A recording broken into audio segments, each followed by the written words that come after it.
good evening. Wherever you are, whatever hour it happens to be where you're lying, let this be the last thing you have to pay attention to today. There's nothing here that needs remembering, nothing you'll be asked about later. You can let your eyes close whenever they want to, and the words will keep going without you. Tonight, we are going to London, in winter, in the year 1879. And we are going into the fog. You already have a picture of it. Almost everyone does. It arrives more or less complete, borrowed from 100 illustrations and a few dozen films. And it goes something like this. A street of tall, dark houses. A gas lamp on an iron post, throwing a soft pool of gold onto wet cobbles. A hansom cab going past at a trot, the horse's breath showing, the driver up behind with his collar turned. And over all of it, a fine silver mist rolling gently up from the river, softening every edge, making the whole city look like a memory of itself. Somewhere a bell, somewhere footsteps. It is beautiful, and it is atmospheric, and it makes you want to be there. Set that picture down for a moment. Not because it's entirely false. There were gas lamps, and there were hansom cabs, and there were nights when the river mist did exactly what the pictures say it did. But the thing that Londoners meant when they used the word fog, the thing they wrote about in letters and complained about in newspapers and organized their entire winter around, was not that. Not remotely that. It was yellow. That is the first thing to correct, and everything else follows from it. Not grey, not white, not silver. Yellow, and on the worst nights, a deep brownish yellow, like strong tea, or like the inside of an old pipe, thick enough that you could hold your own hand out at the end of your arm and lose the fingers. People described it as a blanket, but that gives the wrong impression too, because a blanket is soft and clean. This was closer to standing inside smoke. It had weight. It moved slowly against your face when you walked into it. It smelled of coal, sharp at the back of the nose, sulphurous, catching in the throat. And this is the detail that never makes it into the pretty version. So hold on to it. It had a taste. Londoners said so constantly, and without any sense that they were being dramatic. It tasted metallic and slightly sweet, and it coated the inside of your mouth. And after an hour outdoors, you would clear your throat, and what came up was black. Handkerchiefs came home stained. Collars, the white starched collars that respectable men wore as the visible proof of their respectability, were grey by the middle of the afternoon and ruined by evening. You could draw your finger down a windowsill on a fog night and leave a clean line through a film of soot that had settled since the morning. So the fog was not weather. That's the second correction. And it is the more important one. Weather is something that happens to a city. This was something the city made, every single day, out of its own chimneys, and then had to live inside. We will come to exactly how that worked, because the mechanism is simple, and it explains almost everything about the night ahead of us. For now, only this. The fog was a product. It had suppliers. And you, the person we are about to become, were one of them. Because you are not going to watch this from outside. That is not how these nights work. You are going to be a woman living in a rented house in London in the winter of 1879. On an ordinary street, in an ordinary family, with an income that is comfortable enough to be anxious about, and small enough that every purchase is a decision. You have a husband who has to get home across the city. You have children who have to be fed and warmed and put to bed. You have one servant girl who comes in by the day and who has to be sent out into the street on an errand you would rather not send her on. You have a fire that must be kept going, and a lamp that must be lit hours early, and a supper that must appear on the table at the usual time, because the fog does not excuse anybody from anything. That is the version of the fog that almost nobody tells. Not the fog as mood, the fog as a working condition, as a thing that made every single task of an ordinary day harder, slower, dirtier, and more expensive, and that was absorbed and managed and cleaned up afterwards almost entirely by women, in silence, without anybody thinking it worth writing down. And it did make things harder, in ways that are startling once you start counting them. Washing hung out that morning had to be done again. The mirror needed wiping. The milk tasted wrong. The curtains held the smell for a week. The fire drew badly, because the still air outside that trapped the smoke also refused to pull it up your chimney. So the room filled with a slow haze, and you opened nothing, because opening a window would only let in more of what you were trying to keep out. The children coughed. Everybody coughed. It was so usual that nobody remarked on it. Outside, the city slowed down, and in places stopped. Cab drivers got down off their boxes and led their horses on foot, one hand on the bridle, feeling their way along the curb.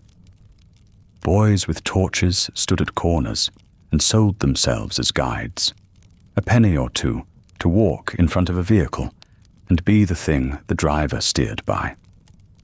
Trains were held at signals. Steamers stayed tied up. Shops lit every lamp they owned at 3 in the afternoon, and it made very little difference, because that is the strange and specific cruelty of thick fog. Light does not travel through it. A gas lamp on a fog night does not illuminate a street. It makes a small, bright ball of glow around itself, perhaps 10 feet across, and then nothing. You walk from one soft island of light to the next, through a gap of pure brown darkness, and if you have miscounted the lamps, you are lost on a street you have lived on for 6 years. People found their way by touch and by ear, hands along railings, counting the gaps, the particular rasp of one gate that never hung straight, the step down at a certain corner, the sound of a specific bell, the smell outside a specific baker's. You navigated your own neighborhood the way you would navigate your own bedroom in the dark, which is to say competently, until the moment you didn't. And sound behaved oddly. This is one of the things that people who lived through it mentioned again and again. Close noises arrived, enormous and immediate. Boots on stone right beside you. A cough, a horse blowing. Distant noises vanished altogether. Voices reached you without any body attached to them, from a direction you could not fix.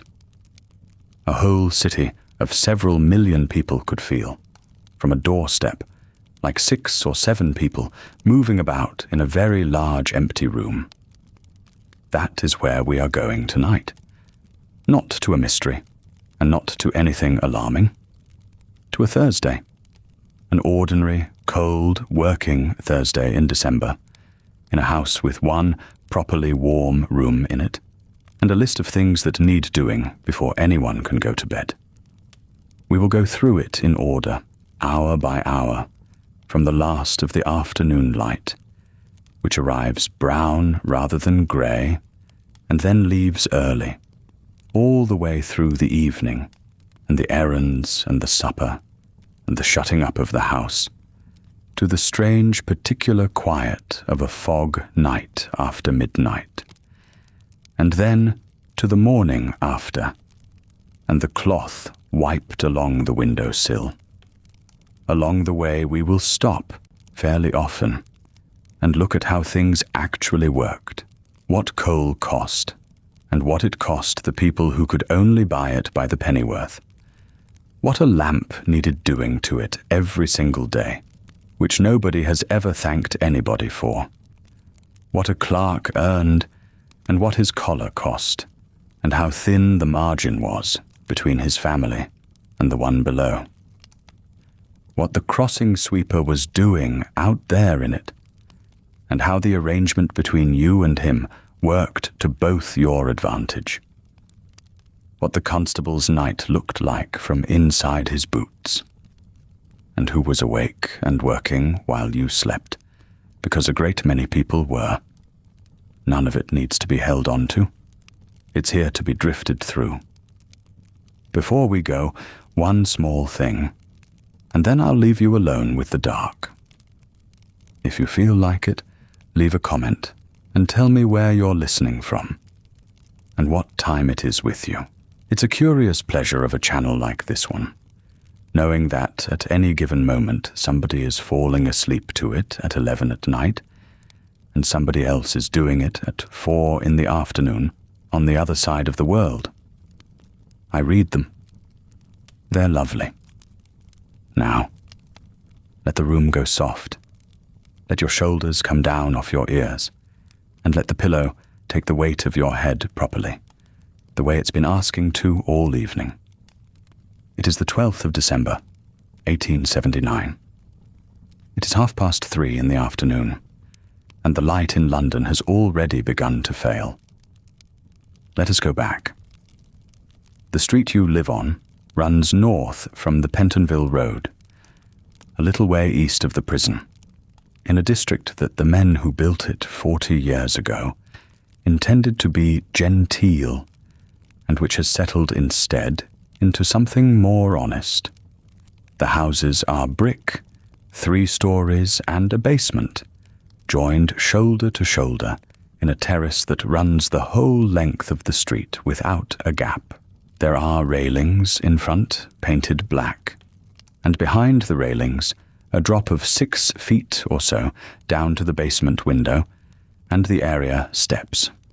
Each house has a flight of stone steps up to the front door, and each front door has a fan light above it, and in most of the fan lights there is a number painted in white on the glass, so that it can be read at night when a lamp is lit behind it. Tonight the number will not be readable from the pavement.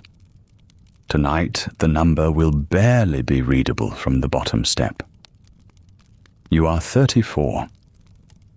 You have lived in this house for 6 years, since the second child was born, and the rooms in Camden became impossible.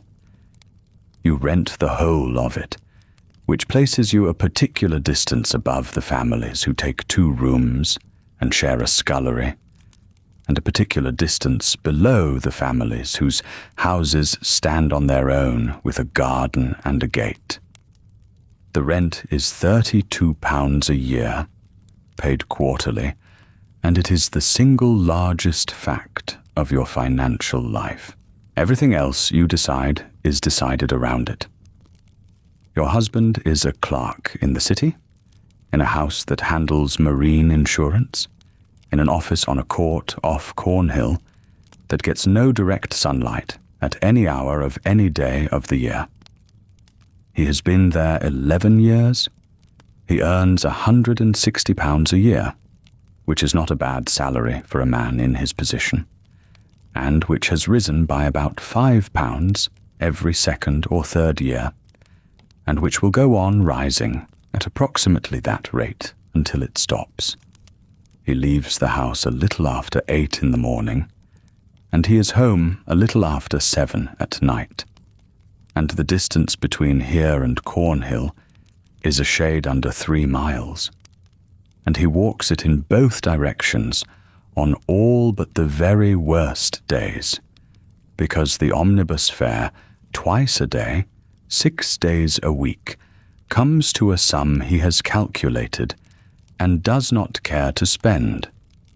There are 2 children, The elder is a girl of 9, the younger a boy of 6, and they are both at the board school 5 streets away, and they will be turned out of it at 4 o'clock into whatever the afternoon has become.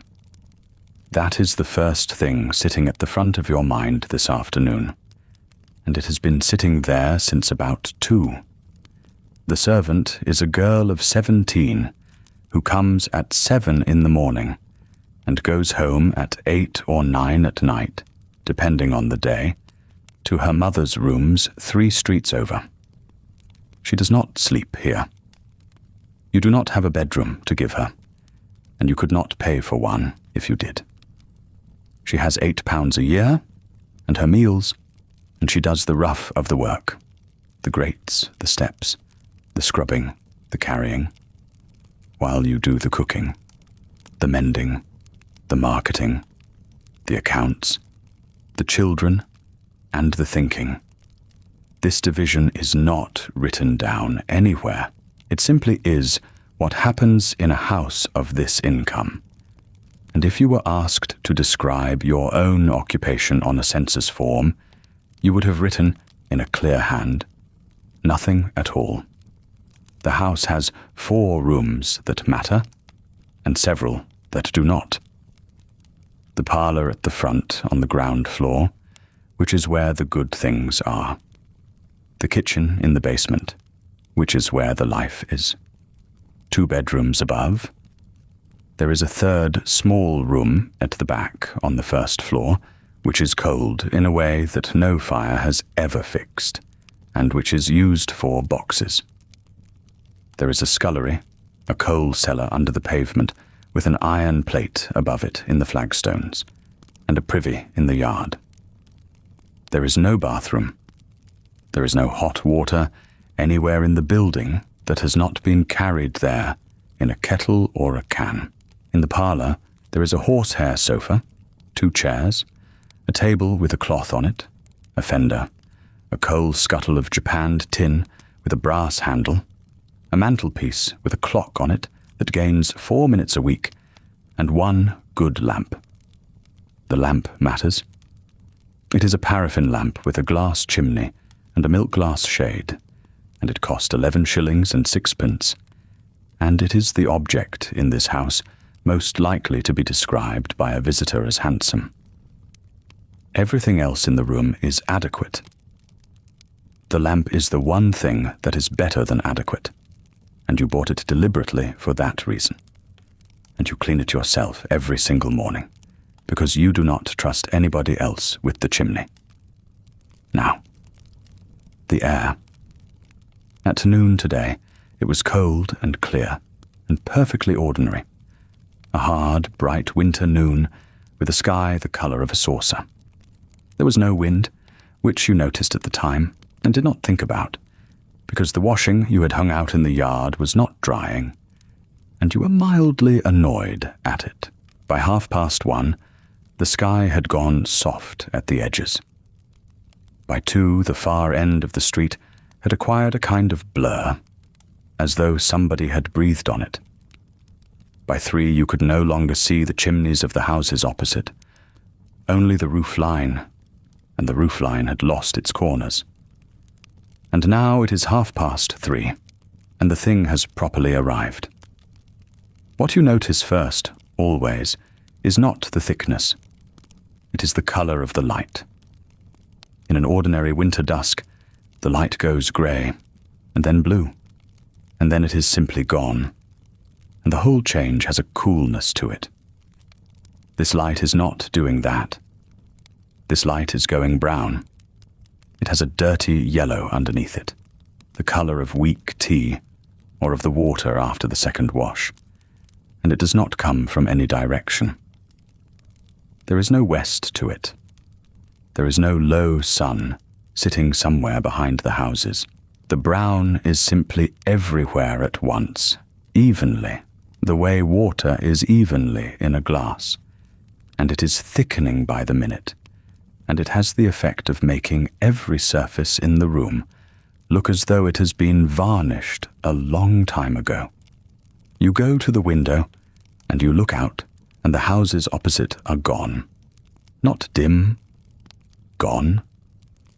There is a suggestion of a dark mass where the terrace stands, the way there is a suggestion of furniture in a room you know when you wake at night.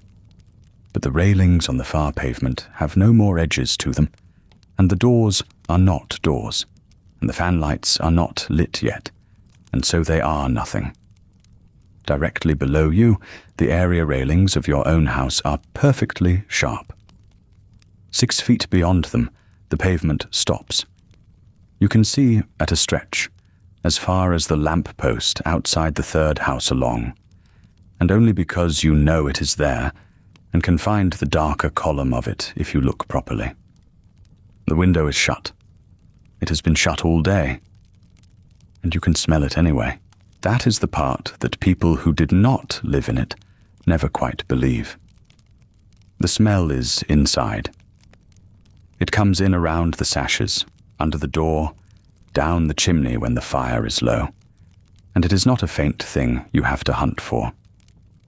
It is coal smoke, first and most of all, that sharp catching smell of a fire being lit rather than a fire burning well. And underneath it, there is something sulphurous, the smell of a struck match held too long, and under that again, there is a wet mineral smell that is the river, 4 miles away, in your front room. And there is a taste to go with it, at the back of the throat, faintly bitter and faintly sweet at once, and you will still have that taste in the morning after you have drunk your tea. You put your hand on the glass, and it comes away with a film on it that is not water. You close the shutters. They are wooden, folding, hinged into the window reveal, and you fold them across and drop the bar into its slot, and it makes no difference to the light at all. That is worth saying twice, because it is the small detail that tells you what kind of afternoon this is. The room was already so dark that shutting out the last of the outside changed nothing you could measure. It is 3:30 in the afternoon, and the parlour is as dark as it would be at 7 o'clock on an ordinary evening in this month, and the day is not over, and nothing has happened yet. And now the evening arranges itself in your head, the way it does, in a sequence of problems that have to be dealt with in order. The children come out of school at 4. Somebody has to be at the gate, and it will be you, because you are not sending a girl of 17 into that to be responsible for 2 children she cannot see. So you will go in 20 minutes, and you will walk 5 streets in it, and you will bring them back with a hand on each of them. The servant has to go out afterwards, because there is nothing in the house for tomorrow's dinner, and the shops on the main road will be open until 8 or 9, and there is no possibility of putting it off. That is a decision you have already half made and are not comfortable with. Your husband has to come 3 miles across the city, in the dark, in that, and he will not take a cab, and you know he will not take a cab, and the argument about it has already happened twice this winter, and you have lost it both times. The fire in the parlour has to be built up, because on a night like this, the damp gets into the room in an hour and stays for 3 days. The lamp has to be lit hours early, which means burning oil you had budgeted differently for, and supper has to happen at 7 regardless, because supper always happens at 7, and there is no version of any of this in which it does not. You stand for a moment in the brown dark of your own front room, with your hand still on the shutter bar, listening to a cart going past outside that you cannot see. And then you go and find your shawl. Here is something worth slowing down for, because almost everyone gets it wrong. and getting it wrong makes the whole night you are about to live through unreadable. The fog outside your window is not weather, not in the way rain is weather, or frost, or the wind that comes up the river in March and takes the washing off the line. Weather happens to a city. This is something the city is doing to itself, and it is doing it with your help. And it began about an hour ago in roughly 1 million small iron grates, exactly like the one in your parlor. Think about what is actually happening above the rooftops tonight. Every house on your street has at least one fire going. Most have 2. The larger houses on the road behind you have 5 or 6, one in each room where somebody is sitting, and the kitchen range besides, which has been alight since 5:30 this morning and will not go out until spring. Multiply that along your street, and the next street, and the streets beyond that, out and out across the whole spread of the city, north to the hills and south across the water, and east into the districts where the houses stand closer together than yours and burn cheaper coal that gives off more smoke for less heat. Add the workshops. Add the breweries and the gasworks and the tanneries and the sugar refineries and the printing houses and the laundries with their coppers going all day. Add the steamers on the river and the locomotives coming into the terminus stations. All of that is going up chimneys at this moment. On an ordinary day, it goes up and keeps going, and the wind takes it east, and it becomes somebody else's problem in the marshes and the estuary, and you never think about it at all. But tonight the air is not moving. That is the whole of it, and it is worth understanding properly, because it explains the color, the timing, the smell, and why it will not simply blow away by supper.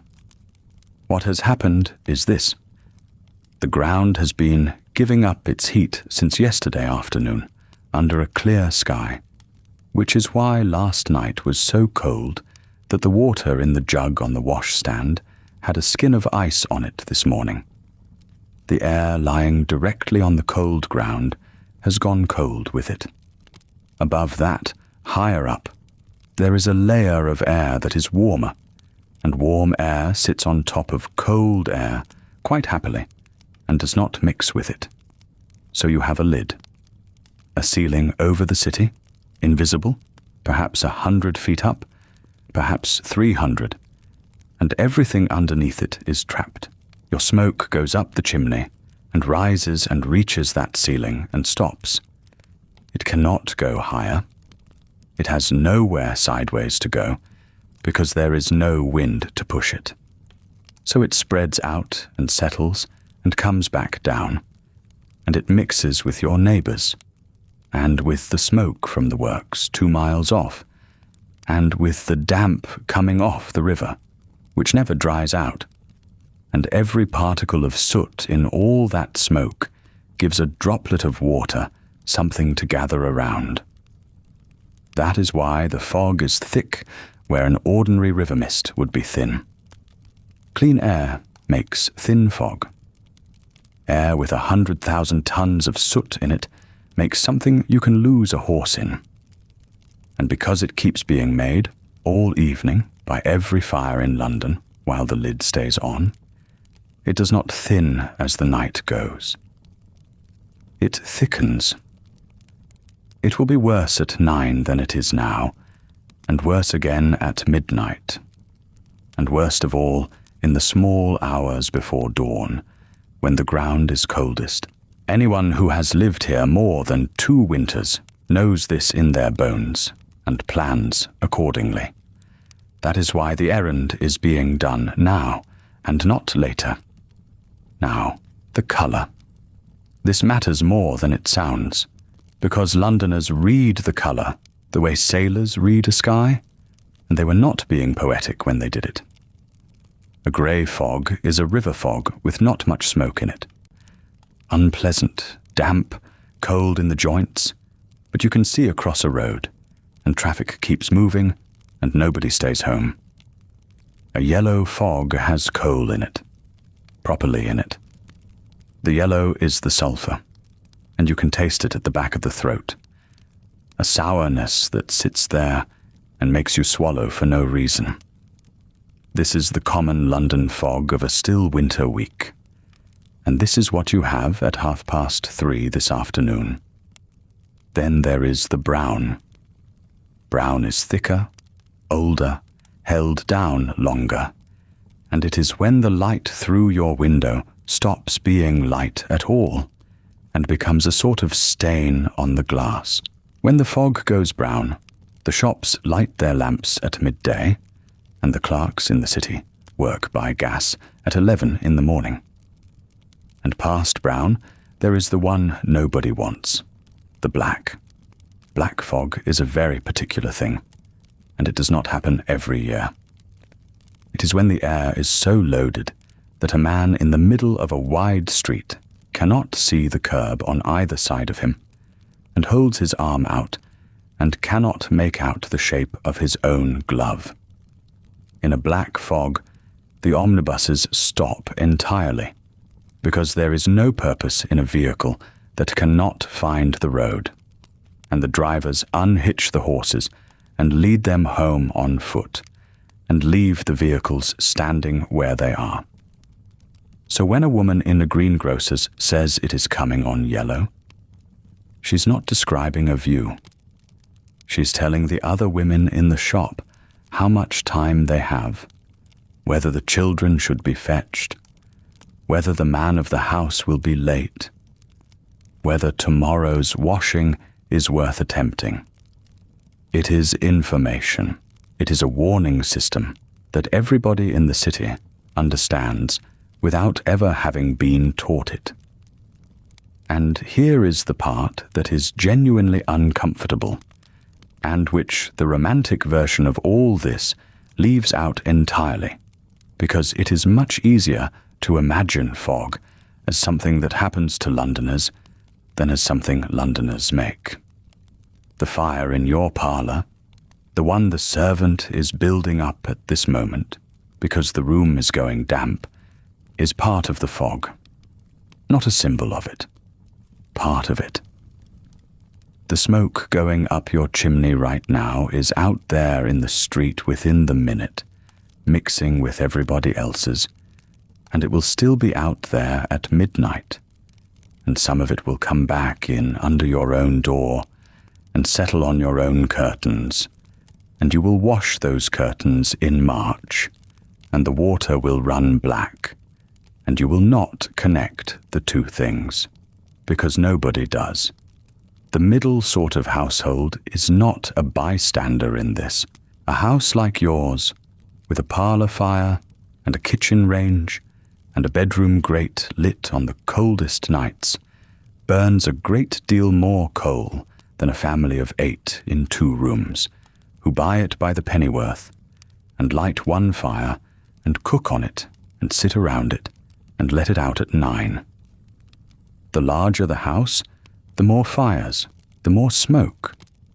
It is one of the very few respects in which the poorer streets are cleaner than the better ones, and nobody at the time put it quite that plainly, though a few people were beginning to. You cannot do anything about it. That is the honest position. You cannot heat your rooms any other way. Gas fires exist, in a limited and expensive form, in a very small number of houses, and they are not going to reach a street like yours for another generation. Coal is warmth, coal is cooking, coal is hot water and dry clothes, and a room a child can sit in without shivering. There is no alternative available to you at any price you could pay, and the suggestion that you simply burn less is a suggestion that your children be cold. So, the fog is made by people doing entirely reasonable things, one grate at a time, and it lands on everybody together. And the ones it lands hardest on are the ones out in it the longest. The crossing sweeper, the cab driver, the girl walking to the shops with your basket. That is a shape worth holding on to, because it is going to keep appearing tonight in one form or another. The other thing worth saying before we go back inside is that this is not new, and nobody thinks it is. There were complaints about London coal smoke 300 years ago, in writing, quite bitter ones. There have been proposals and pamphlets and select committees. There is an act on the statute books that concerns itself with smoke from furnaces and steam engines, and it has done a certain amount of good on factory chimneys, and it does not touch domestic fires at all, because no government in this decade is going to tell an Englishman what he may burn in his own grate. That is the settled understanding, and it will remain settled, with a handful of increasingly annoyed doctors writing letters about it, for a very long time indeed. You know none of that in any organized way. What you know is that some winters are bad, and this one is being bad early. You go back to the window.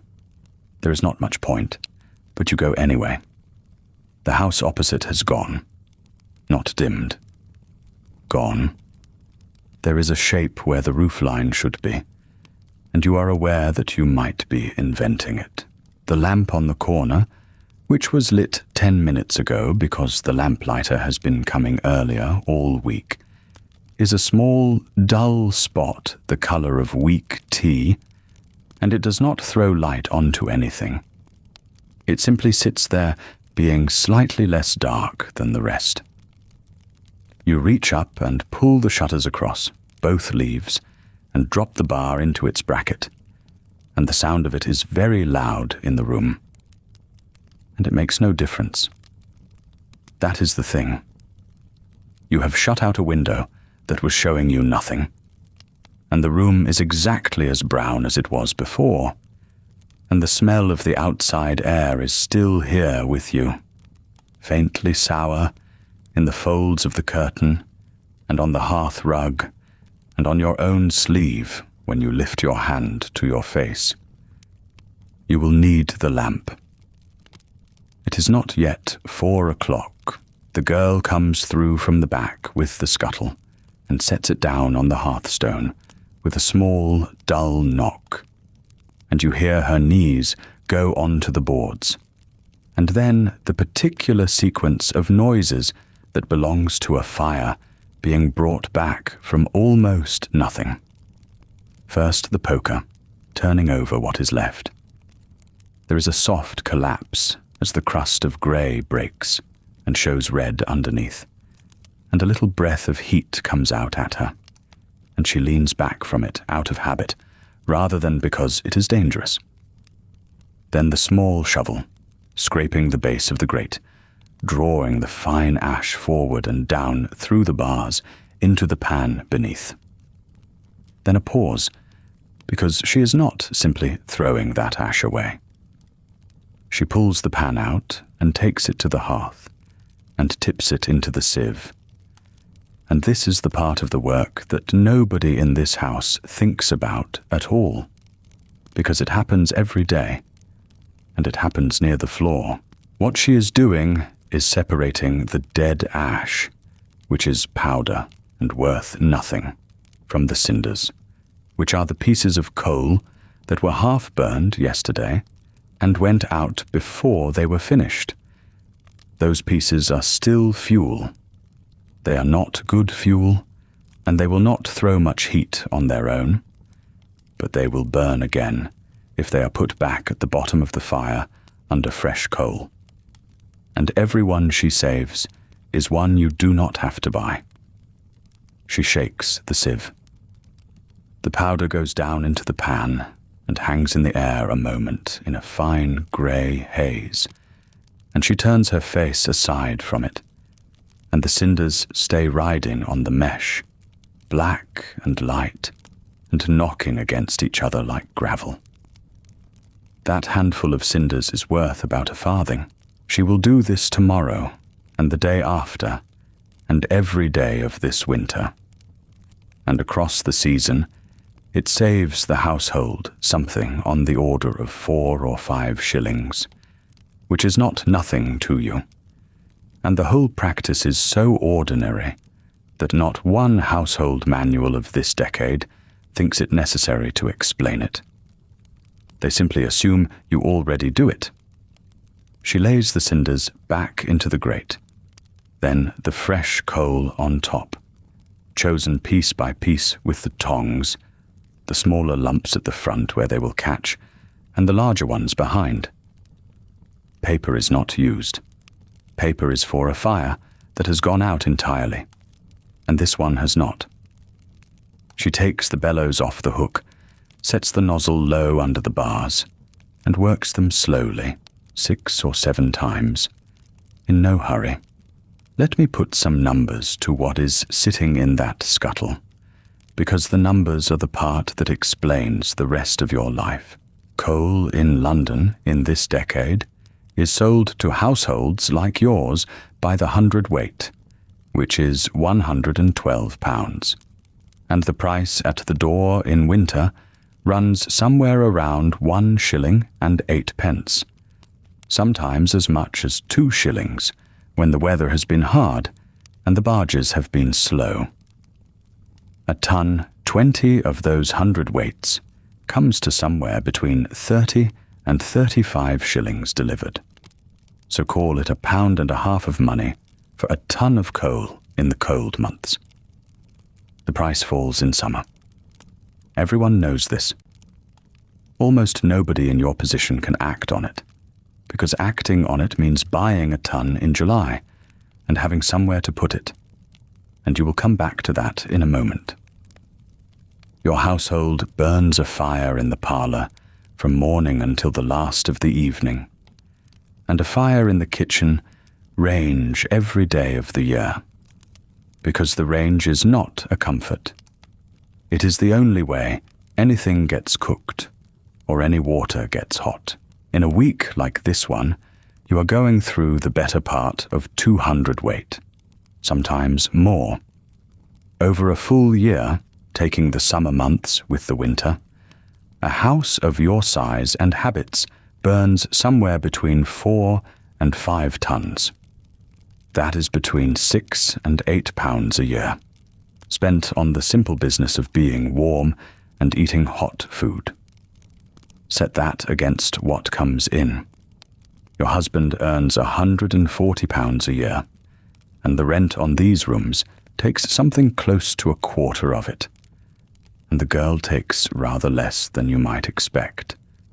And there is clothing, and there is the boot mender, and there is the fact that a family of 4 eats every single day. Coal is somewhere near £5 in every 100 that enters this house. It sits behind rent and food and nothing else.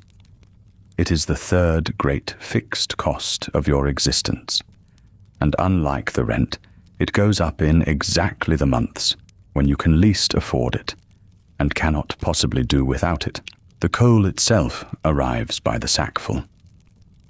The merchant's cart comes up the street with the horse walking and the sacks stacked upright, and the man carries them in on his shoulder, bent under, with a leather flap over the back of his neck, and his face already black from the morning's rounds. Each sack is 100 weight. He counts them off aloud as he goes past you, and you count them too, silently, because there is a long tradition of sacks being short, and the honest merchants are as tired of that tradition as you are. Where the coal goes depends entirely on the house, and the house is the difference between comfort and constant small labour.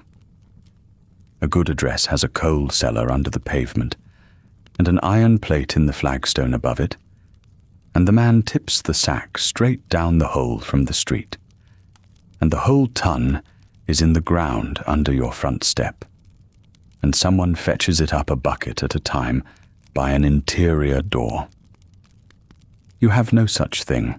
Your coal goes into a boarded space at the back, off the scullery, which the landlord calls a cellar, and which is really a cupboard. And the practical consequence is that you cannot store more than a few hundredweight at a time. You cannot buy in summer at the low price. You buy in December at the high one, in small quantities, at the worst possible moment, and you are perfectly aware that this is what you are doing. There is also the question of what kind of coal, and here the language is very specific, and everybody uses it. The best household coal comes down from the northeast by sea, and it is sold under the old name Wallsend, which began as a genuine statement of the pit it came out of, and has by now become a general term of praise, applied to a great deal of coal that has never been anywhere near Wallsend.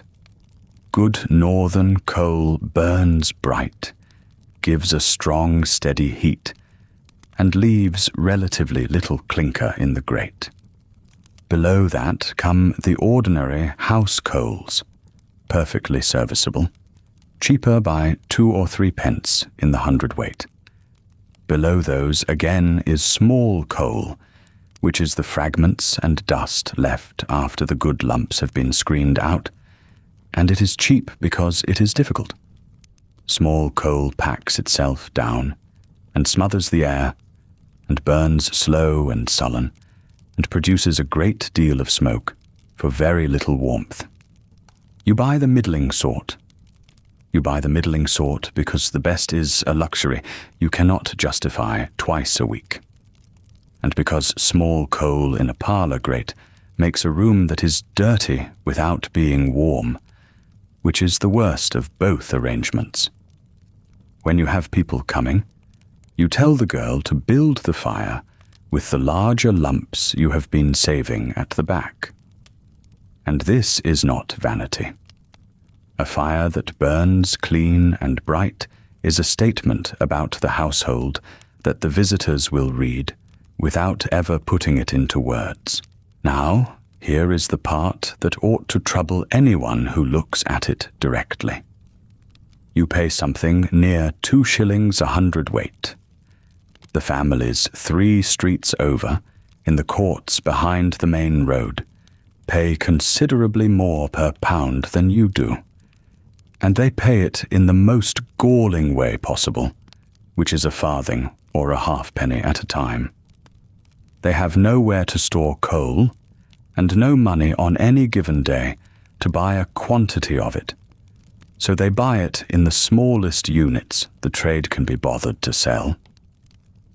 The little general shops keep a bin at the back and sell coal by the pennyworth, wrapped in newspaper or tipped into whatever the child has brought, and a pennyworth is a few pounds weight.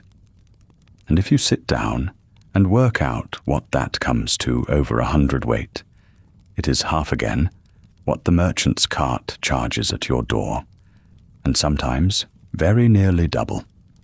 There are chandlers' shops in this city where a poor family, over a winter, pays for 1.5 tons of coal and receives 1.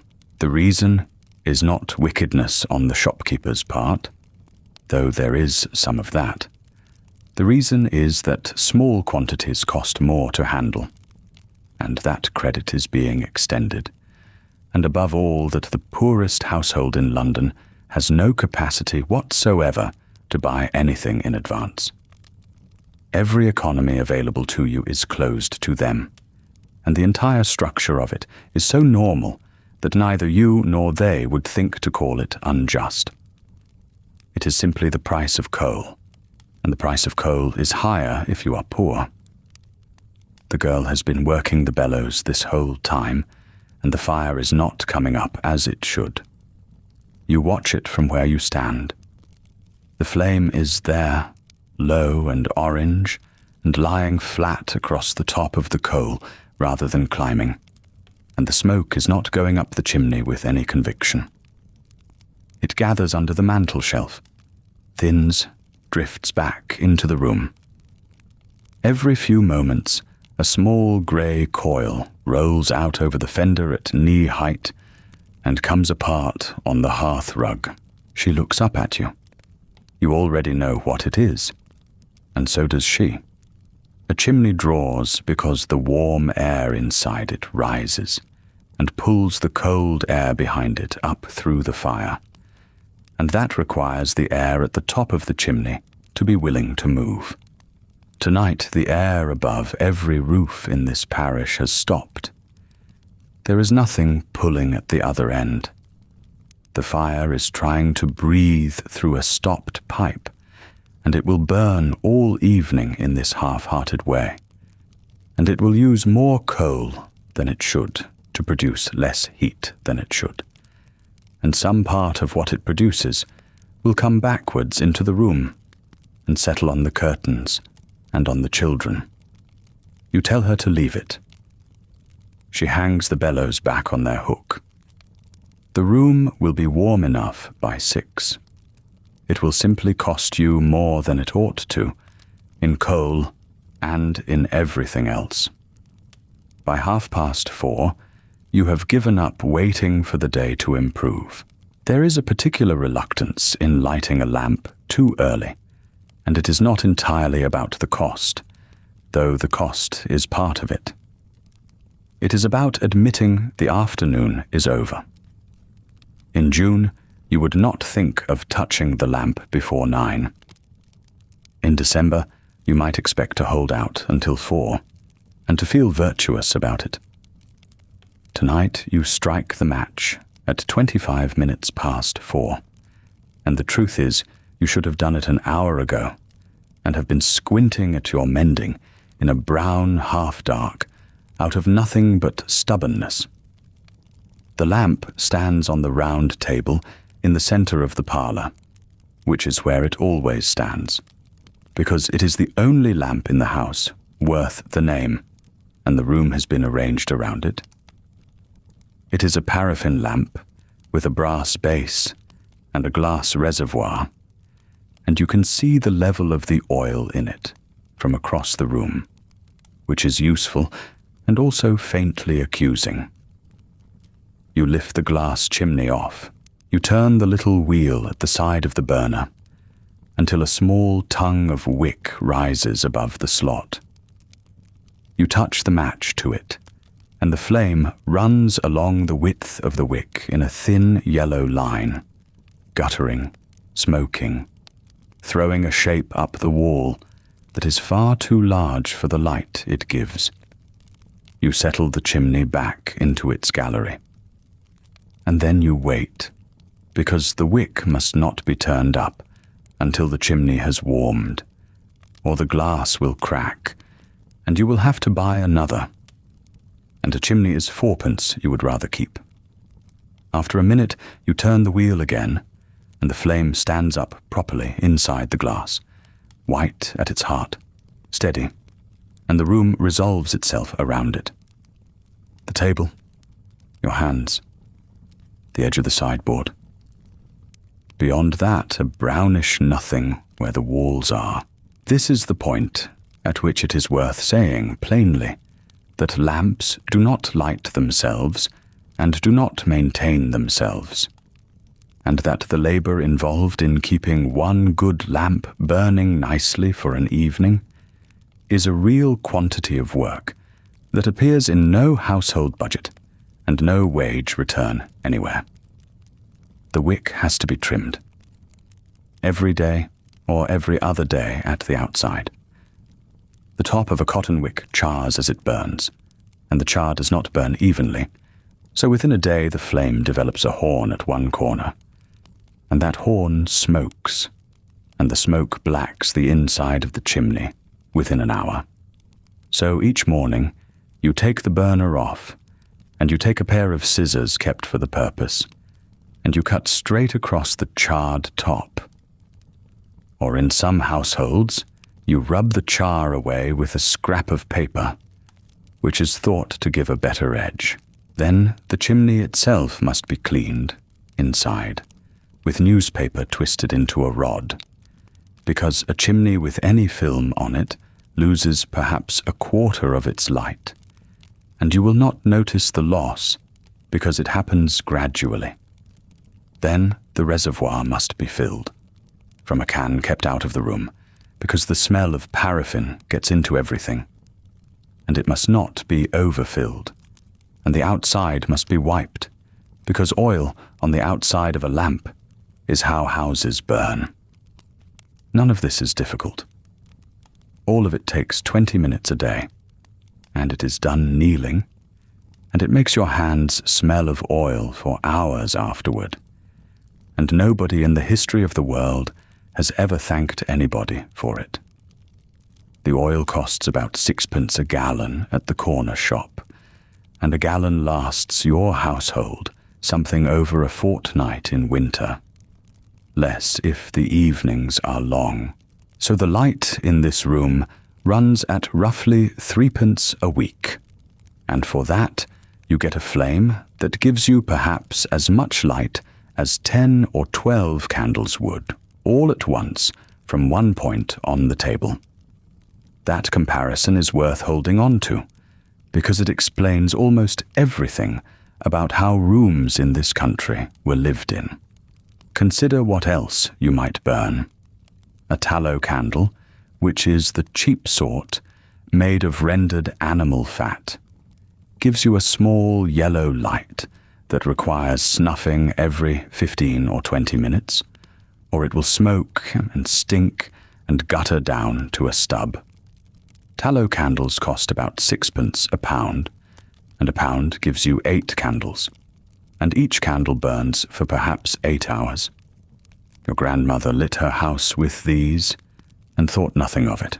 A wax candle, or one of the newer composite sorts, burns cleanly, does not need snuffing, and does not smell, and costs 3 or 4 times as much, and is therefore what you put on the table when your husband's employer comes to supper, and what you do not otherwise touch.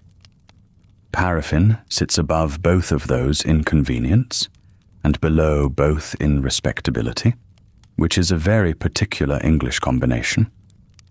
Nobody puts a paraffin lamp on the table at a dinner party. Everybody in a house of your income reads by one. And then there is gas, which is what the fashionable houses have, and what the streets have, and which you do not have inside these rooms, and which you have opinions about. Gas is piped from the works, and it is charged by the 1,000 cubic feet, and a household that takes it pays a quarterly bill in the region of £1 or more, which is not impossible for you, but is not comfortable either. And there is the matter of the fittings, which the landlord would have to install and will not. But there is a second objection to gas, that people who have it will tell you about at length, which is that a gas jet burns an enormous amount of air, and gives back a great deal of moisture and a certain amount of sulfur, so that a small room lit by gas for 4 hours becomes stuffy in a way that is hard to describe and easy to feel, and the ceilings go yellow, and the plants die, and the gilt on picture frames tarnishes. Ladies with gas in their drawing rooms complain of headaches. They also read more easily than you do, so on balance, they keep the gas. Outside, the gas is a public thing, and tonight it is failing. You know this without going to look because you have seen it every winter of your life, but you go to the window anyway and lift a corner of the curtain, and there it is. The street lamp stands at the corner, some 30 yards off, and it is lit, and you cannot see it. What you can see is a faint, sourceless brightening in the fog at about that distance, a stain of paler brown, as though someone had touched the darkness there with a thumb and rubbed. The reason is simple enough and worth understanding, because it is the difference between fog and darkness, and Londoners knew the difference in their bones. In ordinary darkness, light travels. A lamp throws a beam, the beam reaches your eye, and you see the lamp from a long way off. And more importantly, the beam reaches the ground and the railings and the curbstone and comes back to you, and you can see where you are walking. In fog, the air is full of suspended droplets, each of them small enough to hang there indefinitely, each of them turning the light aside. A ray of light leaving that street lamp travels perhaps a few feet before it strikes something and is scattered, and then a few more feet and is scattered again, and after 20 yards of this, there is no ray left. There is only a general glow, diffused in every direction, which lights the fog itself very prettily, and lights nothing else at all. So a gas lamp in thick fog does not illuminate the street. It illuminates a sphere of fog about the size of a small room, with itself in the middle, and beyond that sphere, it is simply a rumour. Standing beneath one, you can read a newspaper. Standing 4 lamp posts away, you would not know the street was lit. This is why the fog was dangerous in a way that plain night was not. At night, you walked home by lamplight and knew the road. In this, you walked from one glowing patch to the next, and between them, you were navigating by memory and by touch. And if you lost the sequence, you were genuinely lost within 100 yards of your own front door. And yet the lamps are lit, all of them, on time. You hear him before you see anything of him, which is the way of it tonight. A quick, uneven step on the pavement, the tap of a pole against stone, and then the small, ordinary noise of a man clearing his throat. The lamplighter comes along this street every evening at very nearly the same minute, and he has come tonight, and he will come tomorrow.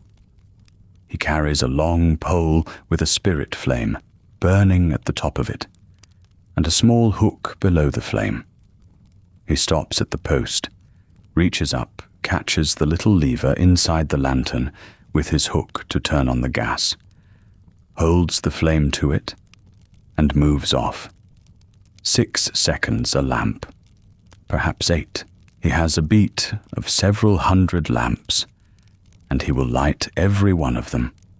And in the morning, before it is properly light, he will walk the same beat backwards and put them all out again. He is paid something in the region of £1 a week for this. On a night like tonight, he is walking a route he cannot see, lighting lamps that nobody will see, so that the fog will be very slightly less absolutely dark than it would otherwise be, and so that the pattern of glowing patches will exist for people to steer by. You watch the stain of light at the corner brighten by an amount so small you might be imagining it. Then the tapping goes off down the road and gets quieter, and then stops, and you cannot tell whether he has turned the corner or whether the fog has simply taken the sound, which is a thing you will notice again tonight and find you never quite get used to. You let the curtain fall. Behind you, the lamp on the round table burns steadily, white and small and enough, and the room ends about 4 feet beyond it, and that is the whole of your world until morning.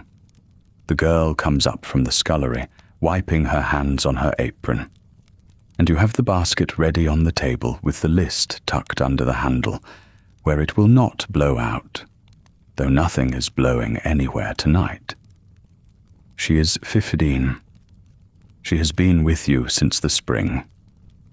Her name is not the point here, because in the household ledger, and in the way you speak of her to your husband, She is simply the girl, and that is not cruelty on your part. It is just the shape of the language everyone uses, and it is worth noticing because it tells you something about how her labor is counted. You go through the list with her out loud, which you do every time, partly because she reads slowly, and partly because you want the order fixed in her head, so she is not standing in the fog trying to remember. A quartern loaf, half a pound of butter, and if the butter looks poor, get the small tin of the other. 2 pounds of potatoes. A quarter of tea, the cheaper sort, not the sort in the black paper. Bacon, half a pound, cut thin. And go to the corner chandler for a packet of candles because you are down to 3.5. Then you say the other thing. The thing that is really the reason you are standing here in the passage with your hand on the basket. Keep to the railings. Cross at the corner where the paving is raised, not in the middle of the road. If you cannot hear whether anything is coming, stand still and wait until you can. If you get turned about, do not walk on hoping. Stop and listen for the Duke's head, because the door swings and you can hear it from a long way. And once you have the Duke's head, you have the whole street. She says yes, ma'am, to all of it in the flat, patient way of a girl who has been told before, and takes the basket and goes out, and the door shuts, and the fog comes in around the edges of the frame like something poured. Here is what she is. She is a daily. She is not a live-in servant, which is what most people picture when they think of Victorian service. And the difference between the two is one of the most useful things to understand about a household like yours. A live-in maid of all work sleeps in the house, usually in an attic or in a small room off the kitchen, sometimes on a folding bed in the kitchen itself. She is fed by you. She is available from before you wake until after you have gone up. She costs perhaps 12 to 16 pounds a year in wages if she is young and inexperienced, which sounds impossibly cheap until you add her board, which will run to another 20 or 25 pounds a year in food, and her bed, and the room the bed occupies, which in a house where you are counting rooms is not nothing. A daily girl costs you less and takes up no space. She comes at 6:30 or 7 in the morning, does the fires, the grates, the steps, the scrubbing, the rough of the washing, the fetching, and she goes home at 7 or 8 in the evening to her family's rooms 3 streets away, where she sleeps 4 to a bed with her sisters. You pay her something in the region of 4 shillings and 6pence a week, and she gets her dinner here, and on a good week you might give her something over. Call it 11 or 12 pounds a year. All in, you employ a daily rather than a live-in because you cannot spare the room and because the arrangement is cheaper. And both of those facts are visible to anyone who calls at the house. And that is the part that matters. Your neighbours know what one servant means, and they know what kind of servant it is. And where you sit is legible to them within about 10 seconds of stepping through your front door. There is a whole ladder here, and every rung is marked out in something small and public. 1 daily girl, 1 live-in, a cook and a housemaid, a cook, a housemaid and a nurse. It goes on above you a long way, and it goes down below you only 1 step, to no servant at all, which is the step you think about more often than you would admit to anyone. She's out in it now, with your basket. The shops she is going to are open, all of them, because shops in a district like yours stay open until 9 or 10 at night, and later on Saturdays. And they are open tonight, because a fog is not a reason to shut. The grocer will be standing behind his counter with 2 lamps lit and the door propped, because if he closes the door, the smell of the paraffin and the bacon builds up. And if he leaves it open, the fog rolls along the floor and settles on everything. And neither is good, and he has decided that trade is worth the soot. She is buying today's food today because there is no other way to do it. You have a cold larder on the north wall and a slate shelf and a meat safe with a gauze front, and in December that is genuinely adequate for a day or 2. And in July it is a daily anxiety. You have no ice. Ice exists in London, cut from Norwegian lakes and shipped in and stored in enormous wells near the canal. And it goes to fishmongers and hotels and the houses of people considerably richer than you. So you buy bread that will be eaten tomorrow, milk that will turn by the day after, butter in half pounds, because a pound would go before you got through it. The whole rhythm of your week is set by the absence of a cold box, and it means somebody has to walk out to the shops most days of most weeks of the year, and that somebody is her. Now the harder part, which is how she finds any of it. There is no visibility tonight worth the word. She has perhaps 6 or 8 feet, less in the worse patches, and what she is doing instead of seeing is a kind of navigation that every Londoner of this period develops without ever being taught it. She keeps her left hand out and low, running along railings, and she counts them. Not individual rails, but sets. The Pearsons' railings run to the gate. Then there is a gap of 11 paces where the little court comes in. Then railings again for 4 houses. Then the wall of the chapel, which she will know by the change under her fingers from painted iron to cold brick. She listens more than she looks. A crossing has a sound, because the paving changes and the gutter is there, and the water in the gutter makes a noise if there has been rain, and a foot on granite curb is different from a foot on the road. She will know the coffee stall at the corner of the main road by the smell of it long before she can see the brazier. And the brazier itself will show as an orange smudge from about 15 feet, and then resolve into an actual fire only when she is nearly at it. She will know the Duke's head by the door, as you told her, and she will know the butcher's by the sawdust smell and the particular ring of the man's voice, which carries oddly near noises coming at you hard and clear, and everything past 30 feet simply gone. People do get lost. Not usually badly, and not usually for long, but a person who takes one, turning too early on a night like this, can walk half a mile in a wrong direction with complete confidence. And the standard remedy is to stop the first person you hear and ask, and the standard response is to be told, with total precision and some pleasure, exactly where you are and how to get where you meant to go. It is one of the small decencies that fog produces, and it produces a fair number of them. You go back to the parlour, and you sit down, and you pick up your mending, and you do about 4 minutes of it.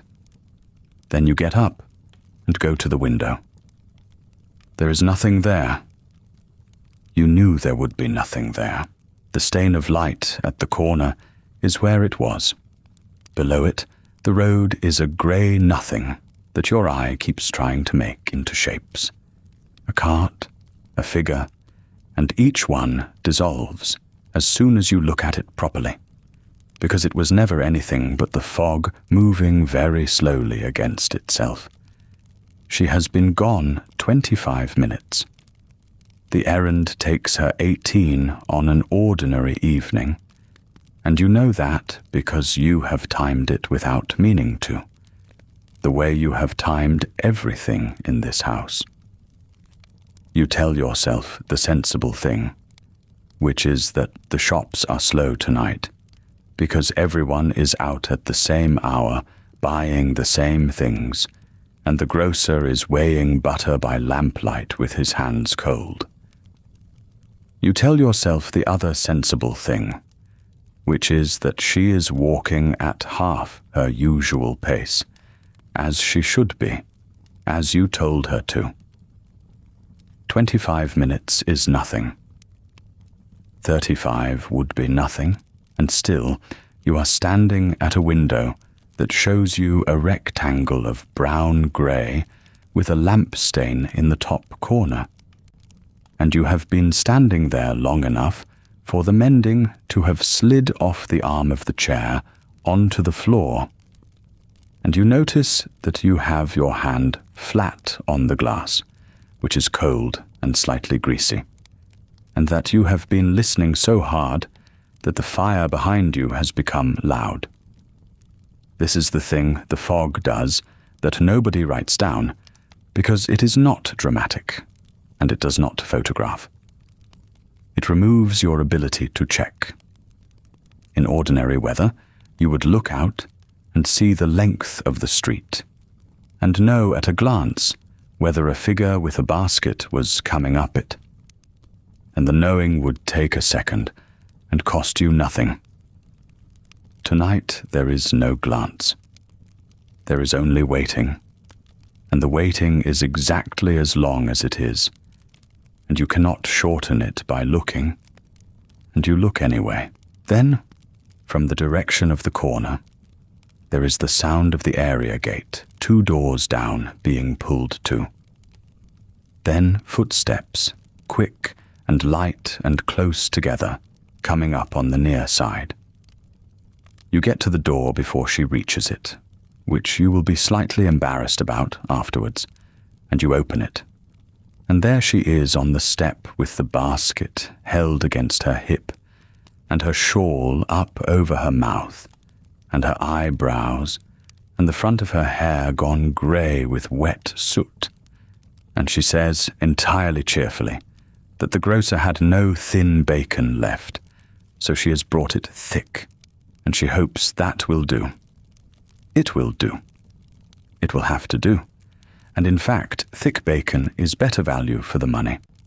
And you tell her so, while you take the basket from her and set it on the table, and send her to the fire to get the wet off her shoulders before she does anything else.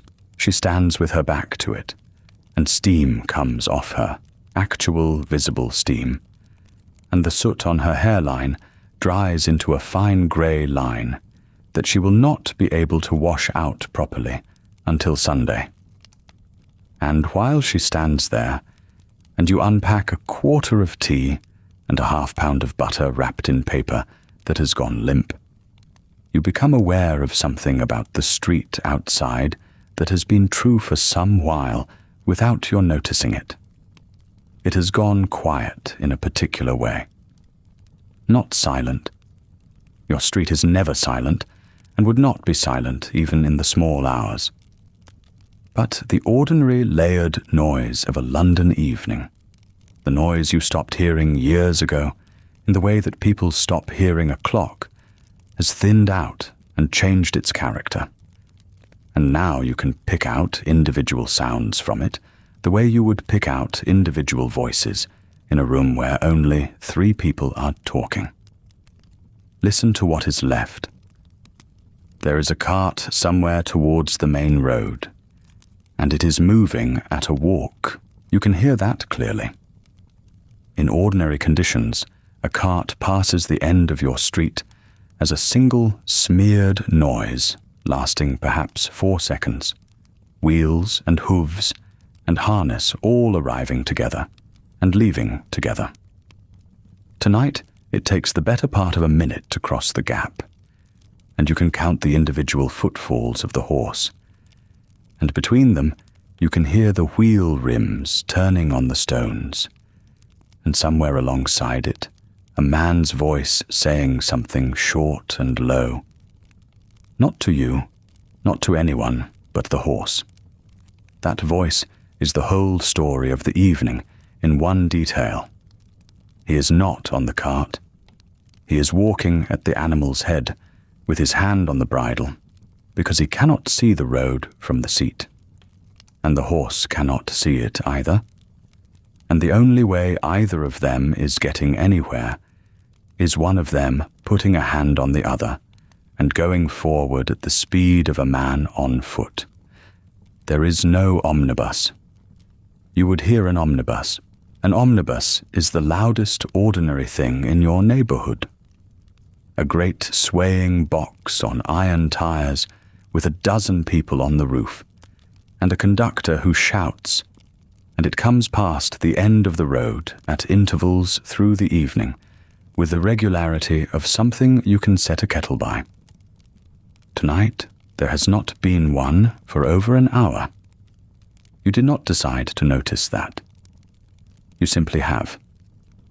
This is worth slowing down for, because the transport arithmetic of your life is very finely balanced, and a night like this pushes it over.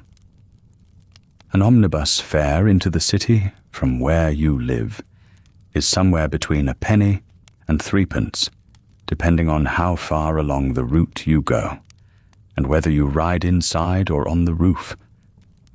And the roof is cheaper by about half, which is why the roof is full of men, and the inside is where you sit when it is raining, and you have a child with you, and you have decided to spend the extra penny. A cab is another order of expense entirely. A hansom will cost you a shilling for the first mile and sixpence for every mile after. And a shilling is a great deal of money in a house where the whole week's rent is somewhere near 10 shillings, and the servant girl earns rather less than that for 6 days of work. You take a cab when someone is ill, or when you are carrying something you cannot carry, or when respectability absolutely demands it, and you have budgeted for it in advance. You do not take a cab because the weather is unpleasant. So the ordinary Londoner of your sort walks, and walks a great deal further than anyone would now consider reasonable. 3 miles each way to work is unremarkable. 2 miles to a shop that is a penny cheaper on tea is arithmetic that comes out in favor of the walk. And you have done that arithmetic and taken that walk, and the penny saved is real. The whole geography of the city, for people like you, is a set of distances measured in the time they take on foot, and the fares avoided by covering them that way. And on a night like this, every one of those calculations breaks, because the walking speed collapses. Consider what is happening on the main roads at this moment, while you stand in your kitchen with a half-pound of butter in your hand. A four-wheeler that ought to be making 6 miles in the hour is making perhaps 2, if it is moving at all. The driver has come down off his box. He has his lamp in one hand, and the lamp is doing almost nothing, because the light goes about 4 feet, and then stops in the way you have already seen from your own window, and he is holding it low, at knee height, because what he needs to see is not the road ahead, but the curbstone beside him. The curb is the only reliable instruction available. Follow the curb, and you are on a street. Lose the curb, and you are somewhere in the middle of a junction with things coming at you from 4 directions that you cannot see, and that cannot see you. At the bigger crossings, there will be boys. This is a genuine trade on nights like this, and it appears and disappears with the weather. A boy with a torch, an actual flaring link of tow and pitch, or on the cheaper end, a boy with nothing but a loud voice and the knowledge of the neighborhood, stands at the corner and offers to walk in front of a vehicle and take it through. He will do it for coppers. 2p, 4p, 6p if the driver is desperate and the distance is long, and the boy has read him correctly. On a bad night, a quick boy at a good corner can earn more in an evening than his father earns in a day, which is a fact that both of them are aware of, and neither of them says out loud. There is a further trade beneath that one, which is simply guiding people. A stranger in a district he does not know, on a night when the district has stopped existing visually, will pay a local child a penny to be taken to a particular street, and the child takes him there by counting turnings and touching railings, and the man is genuinely grateful, and the penny is genuinely earned. There is nothing romantic in this. It is a service, correctly priced, in a market that only opens when the air is bad. Further out, the larger machinery is stopping too. The railways hold their trains. Signals work by being seen, by lamps of coloured glass, and by arms raised and lowered against the sky. And on a night when a signal lamp cannot be read from 50 yards, the whole system loses the thing it depends on. So men go out along the line with detonators, small charges laid on the rail that go off under the wheels with a crack the driver can hear when he cannot see. And the trains creep in at walking pace behind a sound rather than a light, and the timetable simply ceases to mean anything. A train due at your local station at 6 may arrive at 8. Nobody at the station can tell you which, because nobody knows. The river stops as well, and the river stopping is the part that most affects the price of things in your kitchen a fortnight from now. Steamers stay tied up. Barges do not move, because a barge on a tide in a fog is a barge that will meet something. The docks go quiet, and the quiet at the docks means cargo not unloaded, which means men not paid, because dock work is bought by the half day. And a man who is not needed today is a man with nothing today. That is the real weight of a fog, and it does not land on you.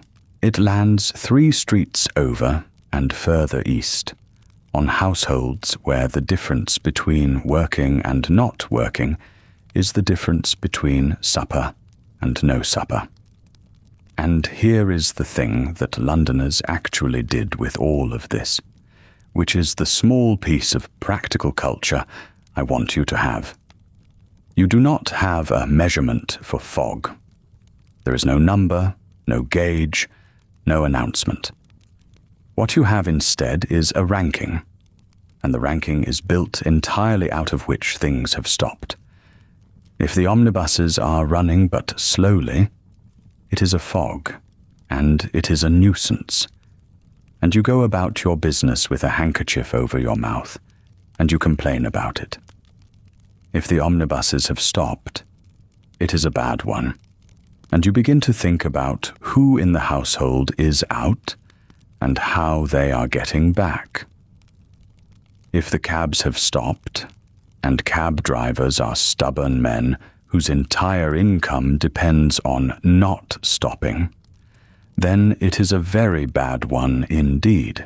And if you hear that the river has shut, that the steamers are lying up, and the barges are moored, then you have the top of the scale, and you will read about it in the paper in 3 days, with a figure attached to it, and the word remarkable.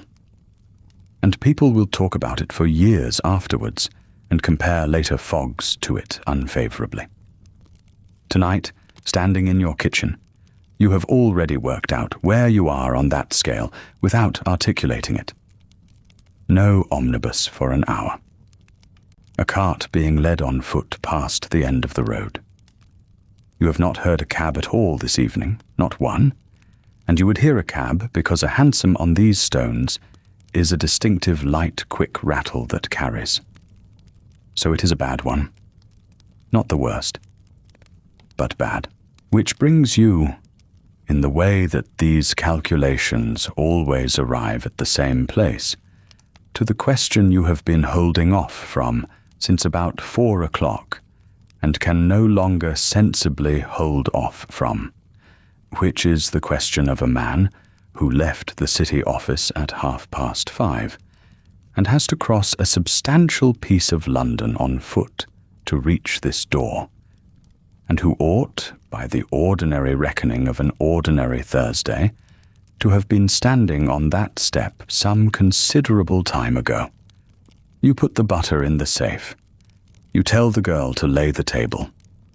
And you do not go back to the window, because you have learned in the last half hour that the window has nothing to tell you, and there is a particular discipline in that, in choosing not to look at a thing that will not answer. So let us follow him, since you cannot. The office he works in stands in a court off one of the streets that run down toward the river from the bank. 3 floors of soot-darkened brick, with a brass plate by the door that the housekeeper polishes on Mondays, and that has gone the color of a dull penny by Friday. He is one of perhaps 14 men who sit in the long room on the 2nd floor at sloped desks, and his desk is the 4th from the window, which matters to him more than it sounds like it should, because on a good day it means he need not light his lamp until 3, and lamp oil comes out of the firm's account, but the eyes come out of his own head. Today, no one had a good desk. Today, they lit the gas at 11:30 in the morning, and it stayed lit. And the head clerk went round twice to have the mantles cleaned, because the light seemed to be failing. And it was not the mantles, it was the air in the room, which had come in through the door and the chimney and the gaps around the sash, and had settled at about the height of a man's shoulders, so that when you looked down the room, you could see the far end less clearly than the near end. Indoors, in a closed office, with the windows shut. They worked. That is the thing worth understanding about the clerk's day. There was no mechanism by which fog constituted a reason to stop. The ledgers had to be posted. The letters had to be copied. The day's balance had to be struck before the books were locked in the safe. And a great deal of what a firm like that one did was tied to the arrival and departure of ships and the settling of accounts on fixed days. So a Thursday was a Thursday, regardless of whether you could see across your own room. At about 4, they lost the boy who was sent out with the afternoon post, and he came back 40 minutes later, having got as far as the wrong end of the wrong street, and the head clerk said something short to him, and then, unusually, said something kinder afterwards, and the boy sat down and drank his tea, and his hands were shaking a little from the cold and from having been lost for 40 minutes in a city he had lived in his whole life. At 5:30, they closed the books. Now, before we walk him home, it is worth being precise about who this man actually is, because the word clerk covers a great spread of circumstances, and the differences between them are the whole architecture of your life. He earns, let us say, £160 a year. That is not a bad figure for a man of his age, in a respectable house in the city in the late 70s. It is paid quarterly, and the quarter days are landmarks in your year in a way that would be difficult to explain to anyone who has never lived by them. It puts you comfortably above the artisan and the skilled tradesman in status, if not always in ready money, because a printer or a cabinet maker in steady work might well be bringing home more in a good week than your husband earns in the equivalent stretch. What you have that they do not is the salary itself, a fixed sum, arriving on fixed days, that does not vary because trade was slow, or the weather closed a site, or a hand was cut on a Tuesday. You have predictability. Predictability is the thing you buy with the collar, and the collar has to be bought. This is the arithmetic that presses on a household like yours harder than any other single thing. He must appear at that desk every morning in a black coat, a clean linen collar, a decent hat, and boots that are not obviously mended, because the appearance is not decoration, it is the qualification. A man who arrives in a frayed cuff has told the room something about his circumstances, and a man whose circumstances are visibly slipping is a man whose position is less secure than it was the week before. A good coat costs something in the region of £2 and must last 2 or 3 years and be brushed nightly and kept out of the rain, and crucially kept out of this. A day like today is measurably expensive to him. In a way it is not expensive to a bricklayer, because the soot goes into the wool and it does not entirely come out again. And every fog is a small permanent subtraction from the working life of a garment you cannot easily replace. The collars are yours to manage.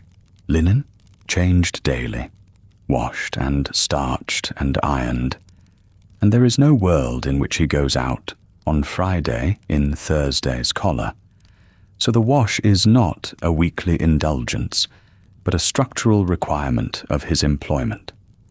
When you calculate the true cost of that £160 a year, you have to put the soap and the starch and the coal for the copper and the hours of your own hands into the column. And nobody ever does, and it is nonetheless the case. Below you, at perhaps £80 or £90 a year, are the junior men and the copying clerks who are doing the same performance on half the resources. And you know 2 households in that position, and you can see exactly where the strain shows. Above you, at 300 and upward, are the men who take a cab when it rains without having a conversation about it first. The distance in either direction is not very great, and both of you are entirely aware of that, and neither of you says so. So, 5:30, black coat, umbrella he will not open because there is no rain, and out into the court. He does not attempt anything clever. The first rule of a night like this, which every Londoner knows, and which no one has ever had to be taught, is that you do not take the shortcut. You take the route you know absolutely, in the order you know it, and you accept that it is longer, because a route you know absolutely can be walked by touch and memory, and a route you half know cannot be walked at all. So he goes the way he goes on ordinary evenings, and it becomes, over the next hour and a quarter, a sequence of confirmations rather than a walk. The iron railing outside the chop house, which has a bent stanchion about 1/3 of the way, along that he has passed perhaps 4,000 times and never once thought about, and which tonight is the most useful object in London. Because when his glove finds the bend, he knows precisely where he stands, the step down at the corner, which he takes at half pace with his weight back, because a step down you have forgotten about, is how men break ankles on nights like this. The smell of the fishmongers, still faintly present at 5:45, though the shop shut an hour ago, telling him he has turned correctly. The sound of the churchyard, which is not a sound so much as an absence of sound. A widening, the noise of his own boots suddenly going out further before it comes back to him, which means open ground on his left, which means he is where he intends to be. The bridge and the change in the air over water, colder and wetter, and carrying a different weight of smell, and a single unseen voice somewhere out on the river calling a number twice. He does not hurry. Hurrying is how you walk into a bollard. At the far end of the bridge, at the junction where 4 ways meet, and where on an ordinary evening he would cross without breaking stride, there is a boy with a torch. This is a trade. On a bad night, boys and men who would otherwise be selling something or sweeping something station themselves at the awkward crossings and the junctions with a flare or a lantern, or, in the cheapest version, a rolled length of tarred rope, and they will walk ahead of you for a stretch and put you onto the road you want. The price is not fixed and is negotiated in about 4 words. Tonight it is a penny, or 2p, if the boy judges the coat to be worth 2p, and your husband's coat is worth 2p, and he pays it without argument, because he has done this arithmetic before. And the alternative to 2p is standing at a junction for 1/4 of an hour trying to identify a street by the shape of a doorway. The boy walks ahead of him at about 6 feet, the flare making a smeared orange, working that shows the boy's back, and the ground immediately under it, and nothing else at all. And the 2 of them go up the road together for 4 or 5 minutes, without conversation, beyond the boy saying curb once and step once. And then the boy stops, says the name of the street, holds out his hand, takes the 2p, and is gone sideways into the dark to go back and stand at the junction and wait for the next coat. Whether that boy makes a good night of it or a poor one depends entirely on how many men are crossing that junction, and how well they are dressed, and how long the fog holds. It is one of a dozen small London trades that exist only in the gaps left by the failure of everything larger, and it will be gone in 50 years, and nobody will write it down properly. After that, it is his own streets, and his own streets he can do blind, which is fortunate, because he is doing them blind. And then, in your parlour, the sound you have been not listening for. The gate, the 2 steps, the key, which takes longer in the lock than it should, because his hands are cold. He comes in with a quantity of the outside air attached to him. That is the first thing. The fog comes in over the threshold in a slow, unhurried slab, and sits in the passage, and you shut the door behind him harder than you need to. You take the coat. It is damp, and it is heavier than it was this morning, and it smells of soot in the direct, mineral way that means the smell is not on it but in it, and it will want brushing tonight and airing tomorrow, and it will still not be right. And you look at him in the lamplight, and you see the line, a clean, dark line at the top of the collar, where the linen ended and the skin began, drawn as neatly as if someone had done it with a pencil, and above it his face, which the fog has settled on more thinly and more evenly, so that he looks not dirty exactly, but slightly shaded. a man drawn in a softer pencil than usual.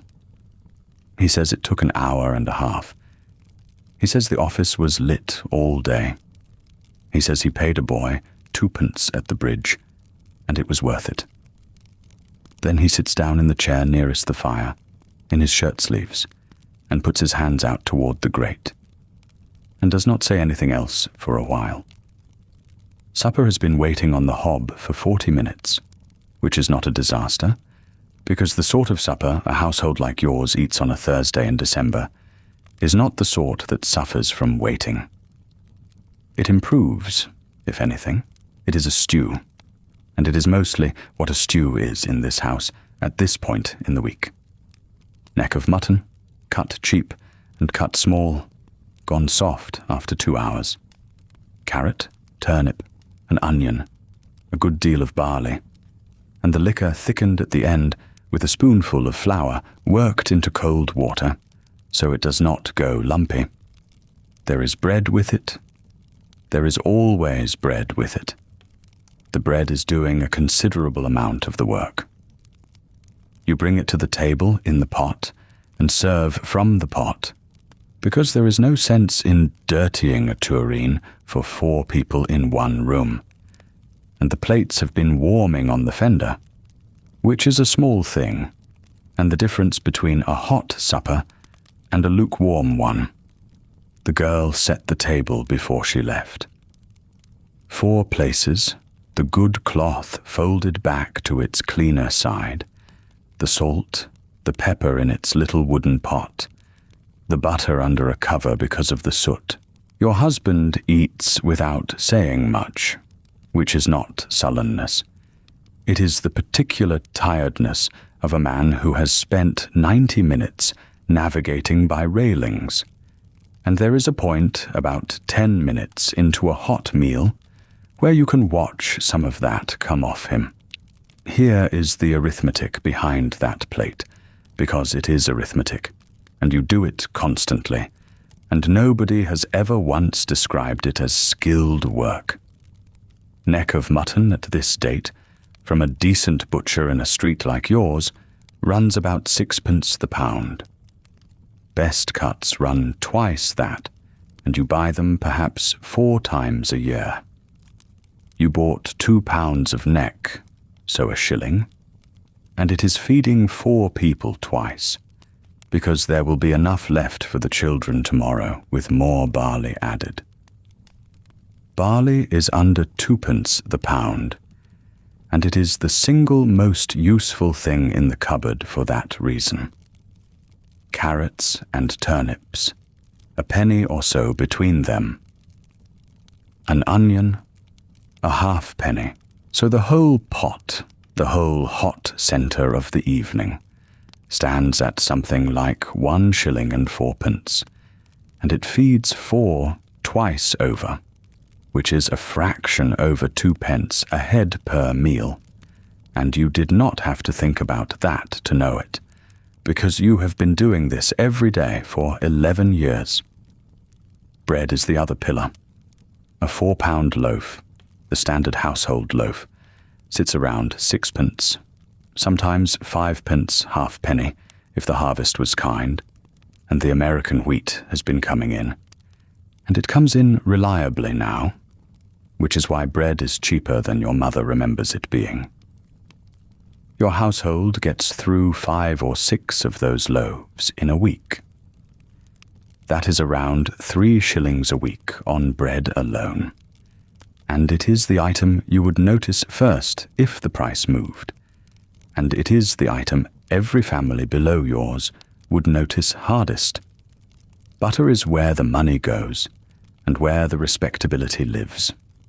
Fresh butter is 1 and 3p the pound, and sometimes higher in winter. There is salt butter at 9p, or 10p, which is what most of your neighbours use for cooking, and some of them use for everything. And there is the new margarine, which is cheaper still, and which you do not buy, and you would find it difficult to explain exactly why, except that you do not. Bacon at 8p or 9p the pound. and a piece of bacon is the thing that makes a breakfast possible. Tea at 2 shillings the pound if you buy it decent, and you buy a quarter pound at a time, because that is how the money works. So 7p. And it lasts a fortnight if the girl is not generous with the pot. Sugar has come down enormously in your lifetime. 2p halfpenny the pound now, which is why everybody eats so much more of it than they used to. Milk at 4p the quart from the dairy at the end of the street, where there is an actual cow in an actual yard, and you buy it twice a day in small amounts because there is nowhere to keep it. Add it up, and the food for this household runs somewhere between 14 and 18 shillings in a week, depending on whether there was meat on Sunday. Your husband earns rather over £2 a week. The rent takes 8 shillings. The coal in a week like this one takes 2 or 3. School pence, boots, the girl's wage, the doctor's club, the lamp oil, the soap. There is not a great deal left, and the not a great deal left is the entire reason you can do that sum in your head while carrying a hot pot with a cloth around the handle. Now, the fog. You have shut the shutters, and you shut the front door hard behind your husband, and the fire is drawing. And every one of those things is a defense, and none of them work. It comes in anyway. It comes in under the door in the passage, in that slow, flat way. And it comes down the chimney whenever the fire slackens, and it comes through the sash of the parlour window, where the frame has shrunk away from the stone, and there is a gap you have stuffed with a rolled strip of flannel that you take out in April and put back in October, and it comes in on the coat and on the boots and on the shawl and on every person who opens the front door for any reason at all. You can see it in the room. Not as fog exactly, but as a thinness in the air near the ceiling, where the lamplight should be reaching the corner, and does not quite. If you stand at one end of the parlour and look at the lamp at the other end, there is a faint softness at the edge of the glow that has no business being there indoors. And then there is what it leaves. On the mirror, over the mantel, there is a film. Not dirt yet, a dullness, a very fine, dry greasiness, and if you draw a finger across it, the finger comes away marked, and the mirror shows a clean stripe. And the clean stripe is a good deal brighter than the rest, which is the sort of information you would rather not have. On the curtains, which are red wool and were bought new the year before last, the fog is doing its slow, patient work, and you will not see it this week or next. But in a year, you will take them down and find the folds 3 shades darker where the air has been sitting in them. The soot goes into wool the way ink goes into blotting paper. On the windowsill inside, along the paint, a fine dark line has collected in the angle where the sill meets the frame. It came in through a shut window. You will wipe it in the morning, and it will be back within the week. And it is in the milk. This is the thing that no account of a foggy evening ever puts down, and every woman running a house in this city could tell you about it. Milk left standing in an open jug, in a room with a fire in it, in a city under fog, takes up the smell. Not strongly, just enough that the tea tastes faintly of the outside, a low, smoky sourness at the back of it, and you cover the jug with a saucer, and it still happens, and you drink it because you are not going to throw away 4p over a suspicion. Then there is the washing, which is a much larger grief. Monday was wash day, and Tuesday was ironing, and by Wednesday it was aired and folded and put by, and today you did what you always do on a Thursday, which is a small extra wash, the pieces that cannot wait, and you hung it in the yard at about 11 this morning, because the air was cold and dry, and it looked like it might do. At 12:30, the light started going. At 2, you went out to feel it, and it was damp again. At 3:30, when the brown came down properly, you took it in, and every white thing on that line had a faint grey cast to it, and 2 of the shirts had actual specks, small black particulars of soot that will not brush off and will not shake off, and will have to be rubbed out individually, wet with soap, on a board tomorrow, by hand. Which is not nothing, because a week's wash in this house means the copper lit before 6 in the morning and filled by hand, bucket by bucket, and that copper holds a good deal, and every gallon of it was carried. It means the whites soaked overnight in lye, boiled, rubbed on the board, rinsed twice, blued, wrung by hand or through the mangle, if you are fortunate enough to have the use of one.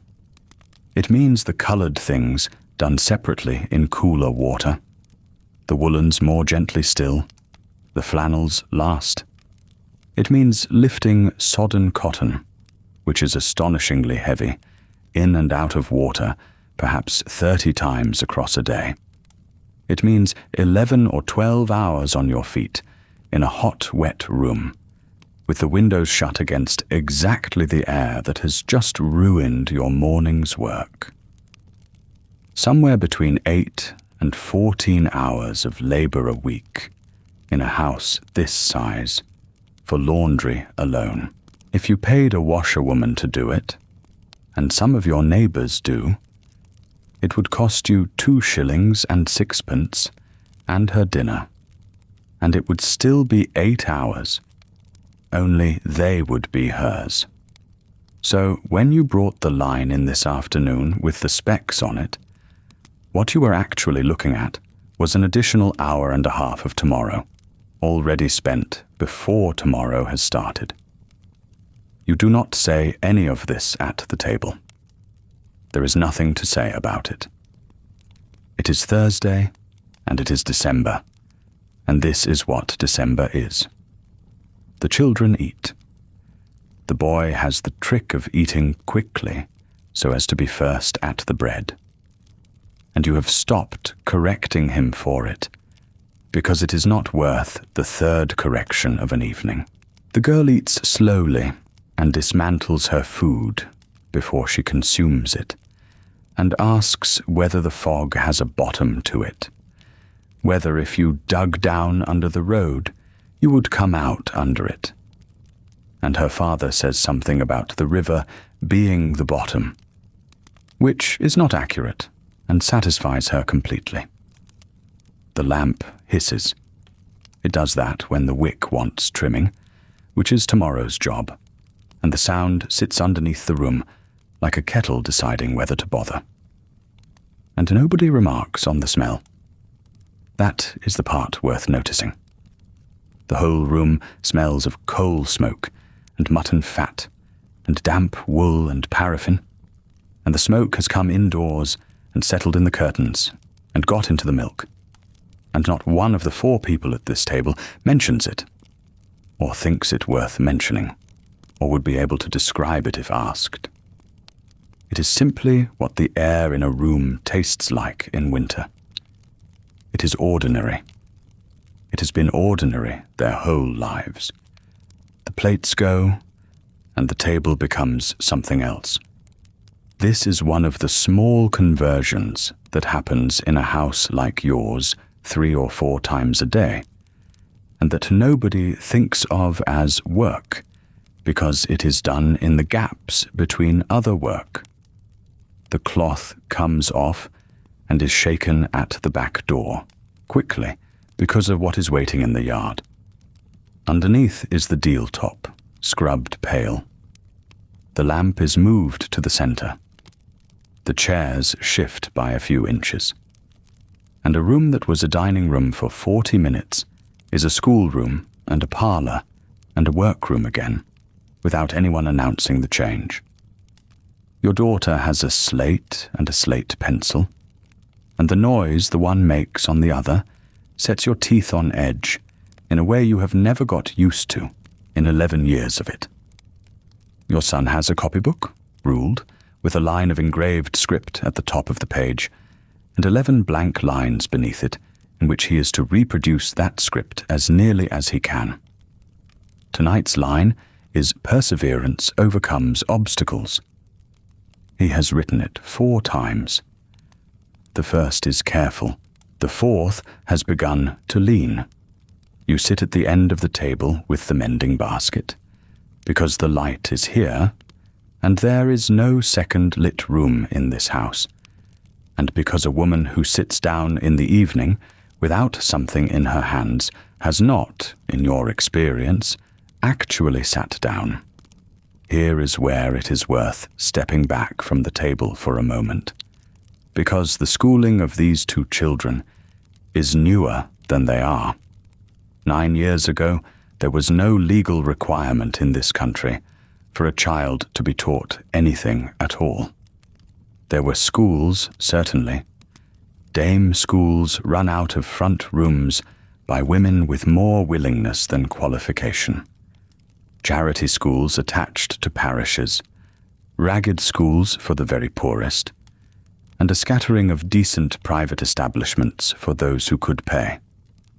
But it was a patchwork, and where the patchwork had holes, children simply fell through them and grew up unable to read. The Act of 1870 changed the arrangement. It did not, at a stroke, make school compulsory or free.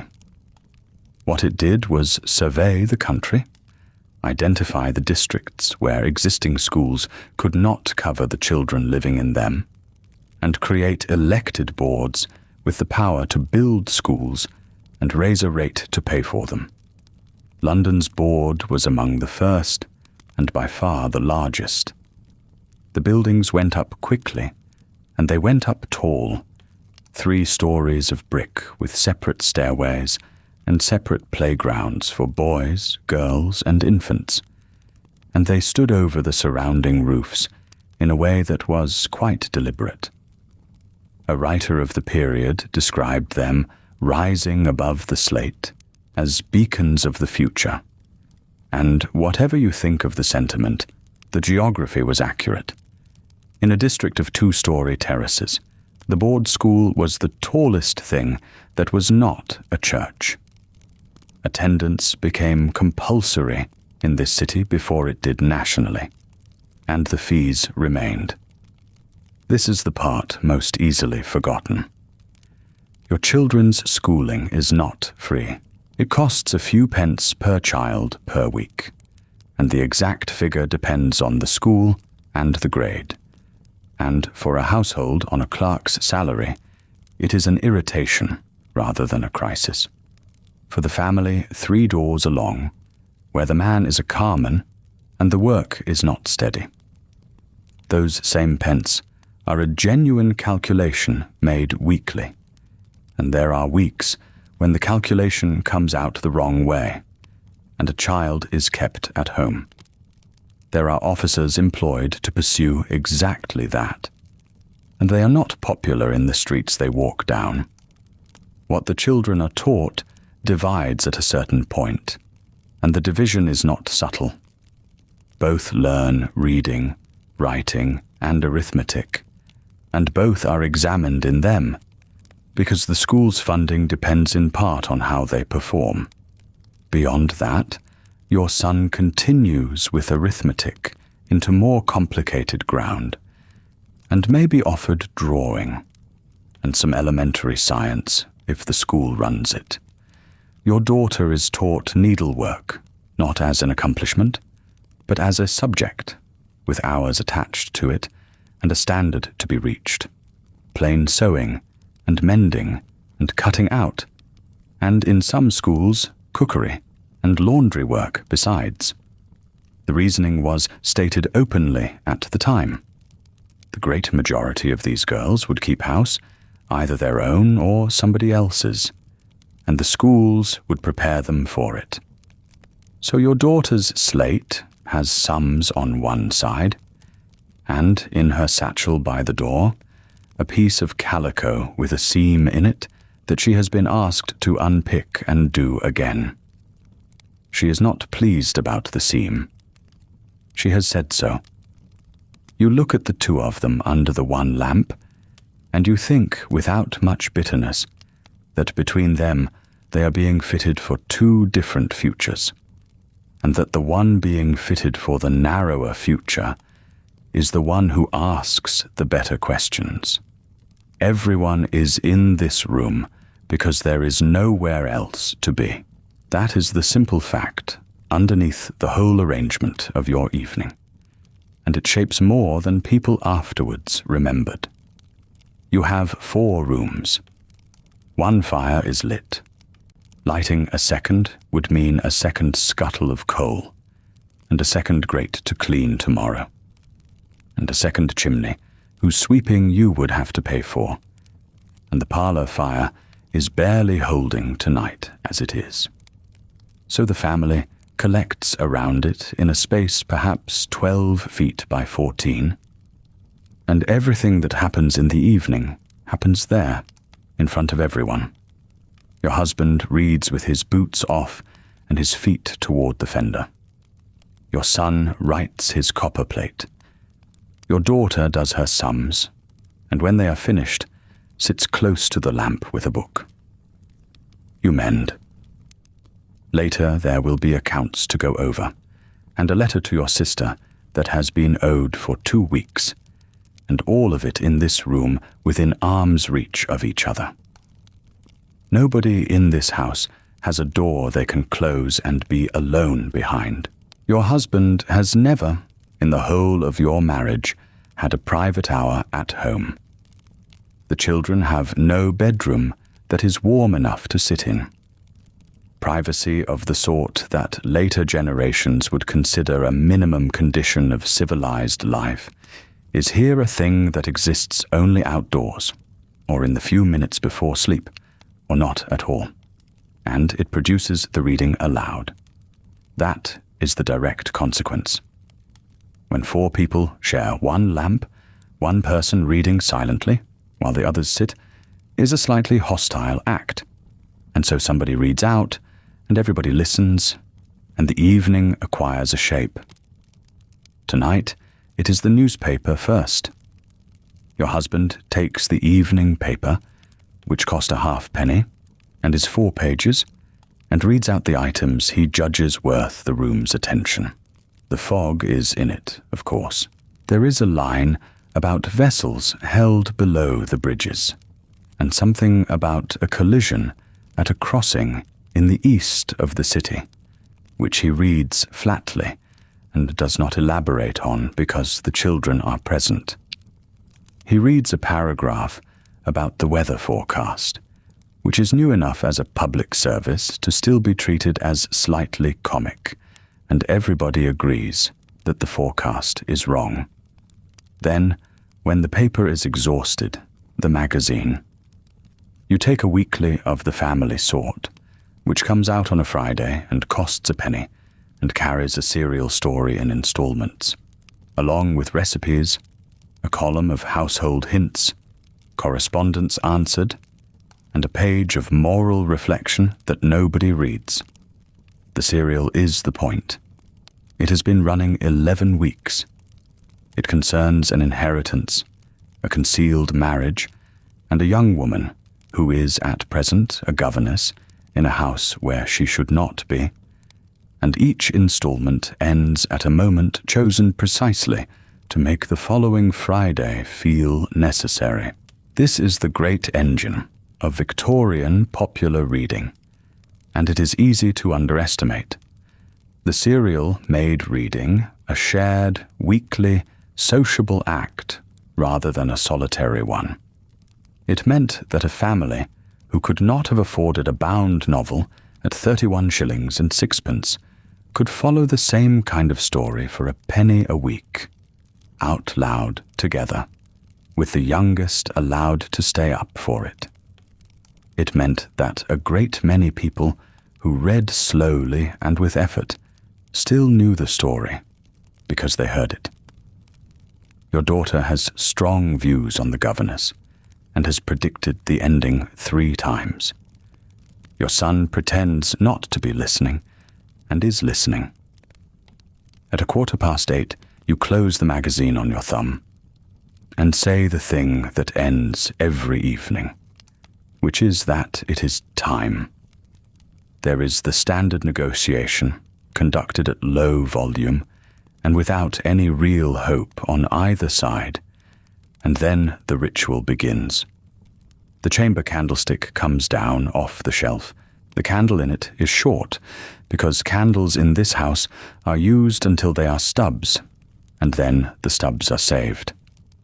The warming pan is the long-handled one that hangs by the fireplace, brass, dented on one side, and you open it and shovel in embers from the near edge of the grate, not the hot middle, because there is a way of doing this that does not scorch the sheets, and you learned it from your mother, and you have never once had to think about it since.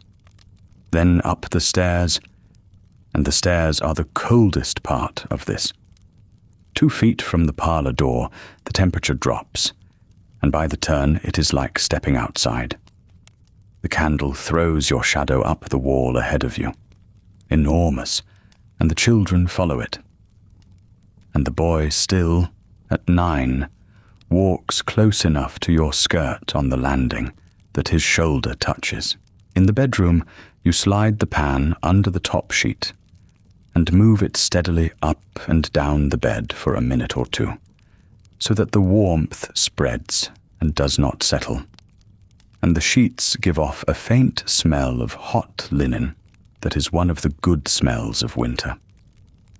Then the pan comes out and goes on the floor, and the children get in fast, and you pull the blankets and the counterpane and the folded shawl at the foot up over them. The window here is not shuttered, and the fog is against it, and beyond the glass is a blank yellow-brown nothing where the backs of the houses in the next street ought to be. Your daughter asks whether it will be there in the morning. You say that it will, and that she is to go to sleep, and you take the candle out with you, and the room goes entirely dark behind you before you have reached the top step. Downstairs there is a matter that will not wait until tomorrow. The jug of milk that came in this morning has gone over, and it has gone over faster than it should have, and there will be nothing for the children's breakfast unless you get more. The dairy at the end of the street keeps its shutters up until 9 on weekday evenings, because the men coming home late want their halfpenny of milk as much as anyone, and so the errand is possible. It is also, tonight, a small expedition.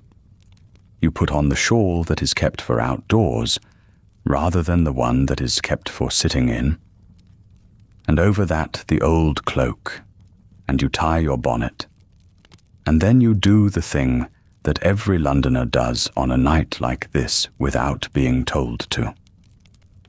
You pull a fold of the shawl up across your mouth and nose and hold it there with one hand. It is not much of a filter. It is a piece of wool, but breathing through wool is different from breathing through nothing. And after 10 minutes outside, the wool will be damp and faintly grey where your breath has gone through it. And you will know exactly how much of the air you have kept out of yourself. The jug in your other hand, the door open, and then the fog. Here is the first thing about stepping into it that nobody who has only read about it gets right. It is not like walking into a wall. It is like walking into a room. The door closes behind you, and the sound of the door closing is close and flat, and you are not outdoors in the way you were outdoors this morning. You are inside something. The sky is not overhead. There is no sky. There is a low brown ceiling about the height of the upstairs windows, and the street continues for perhaps 12 feet in each direction, and then stops being a street and becomes a soft blank that your eyes keep trying to focus on and cannot. The cold is a wet cold. It gets into the wool immediately, and the taste comes almost at once, past the shawl, sharp and mineral at the back of the throat. And there is a sweetness under the sharpness that is the worst part of it. You put your free hand on the railings. The railings are how you get anywhere. Every house on this side of the street has them, cast iron, waist height, running along the front area, and stopping at each gate, and beginning again. And if you keep your fingers on the top rail, and count the gaps, you will know where you are without needing to see anything at all. 2 gaps to the corner house.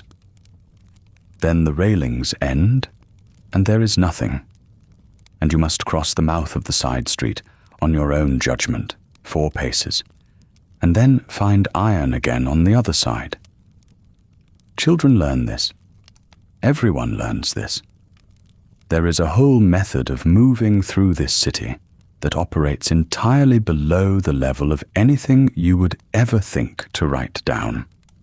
And it lives in the fingertips. The gloves are off and in your pocket. You cannot count railings through gloves. Now, sound. What the fog does to sound is stranger than what it does to sight. And it is the part that people who lived through these nights described most often, because it was the part that had no equivalent in ordinary weather. The fog does not muffle everything evenly. It cuts off distance. Anything more than about 20 feet away is simply gone, not faint but absent, and anything nearer than that arrives with an intimacy that feels like it has been placed directly against your ear. So you hear a man cough somewhere ahead of you, and it is so close that you stop walking, and nobody passes you, and the cough was 30 feet away, and came round the corner and up along the house fronts. You hear a woman's voice say a whole sentence, clearly, every word of it, something about a key, and there is no woman. You hear boots. The boots are the most disorienting thing, because boots on wet paving are a very directional sound in ordinary air, and here they are not, and a pair of them will seem to be approaching from the front until the moment they go past your shoulder from behind. And underneath all of it, from further off, nothing. The general roar of London, the thing you stop hearing after a few years because it never stops, is turned down to almost nothing tonight. And what fills the gap is not silence, but a sort of soft pressure, and the occasional far-off horn from the river arriving from no particular direction at all. Bodies come out of the blank at about 10 feet. That is the distance. A shape thickens and becomes a coat and becomes a face. And the face is usually looking down at the pavement rather than at you. And it passes, and it is gone again in 3 steps. You do not greet strangers on a night like this. Nobody does. There is an unspoken agreement in operation that the ordinary rules of the street are suspended, and people move past each other with a kind of mutual carefulness that is not unfriendly, but is not friendly either. At the corner, there is a light. It is orange and low, and it wobbles, and it belongs to a coffee stall, and the coffee stall is the reason that corner is a corner, and not just more fog. A wooden barrow with a canvas top and 2 lamps hung at the front, a copper urn going over a charcoal fire, thick white cups, bread and butter under a cloth, hard-boiled eggs in a basin, slices of cake that have been there since the afternoon, a halfpenny or a penny for the coffee, depending on the stall and the size, a penny for bread and butter, and the whole apparatus exists because there are many thousands of people in this city whose work puts them on the street at hours when nothing else is open, and who have no kitchen of their own to go to. The man at the stall is doing better tonight than he did last night. This is worth understanding because it runs against the instinct. A fog that stops the omnibuses and holds up the trains does not stop the street trades. It concentrates them. Everyone who is out for longer, colder, and more miserably than they intended. And a hot cup at a corner becomes something people will spend on who would ordinarily walk past. 3 men are standing at the barrow now, with their hands round the cups, and not talking much, and the steam off the urn goes up 2 feet, and then flattens out, and joins the General Brown. Past him, working the same corner, is the crossing sweeper. He is perhaps 11. He has a broom that is taller than he is, and he has, by long arrangement, this crossing, and no other. The road here is filth in any weather, and tonight it is worse than usual, because the damp holds everything down, and the traffic that has come through has churned it.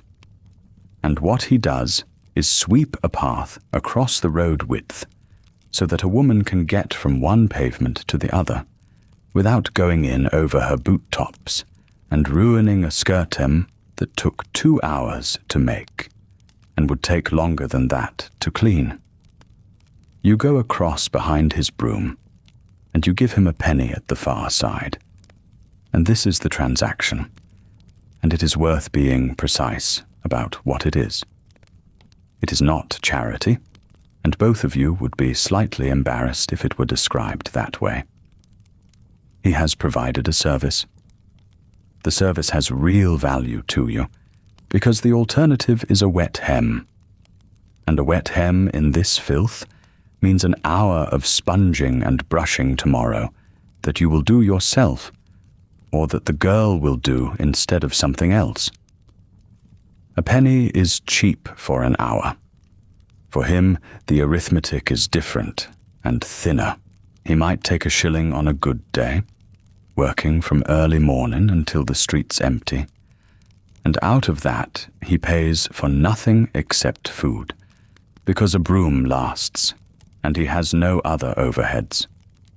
There is no license for it. There is no employer. There is only the pitch, which he holds because he has held it, and which he would lose in a week if he stopped turning up, and which he defends against other boys by being there every single day, regardless of weather. That is the whole business. Presents and a broom. A fog night is good for him, too, in the narrow sense that people are more grateful and more likely to pay, and bad in the sense that fewer people are crossing at all.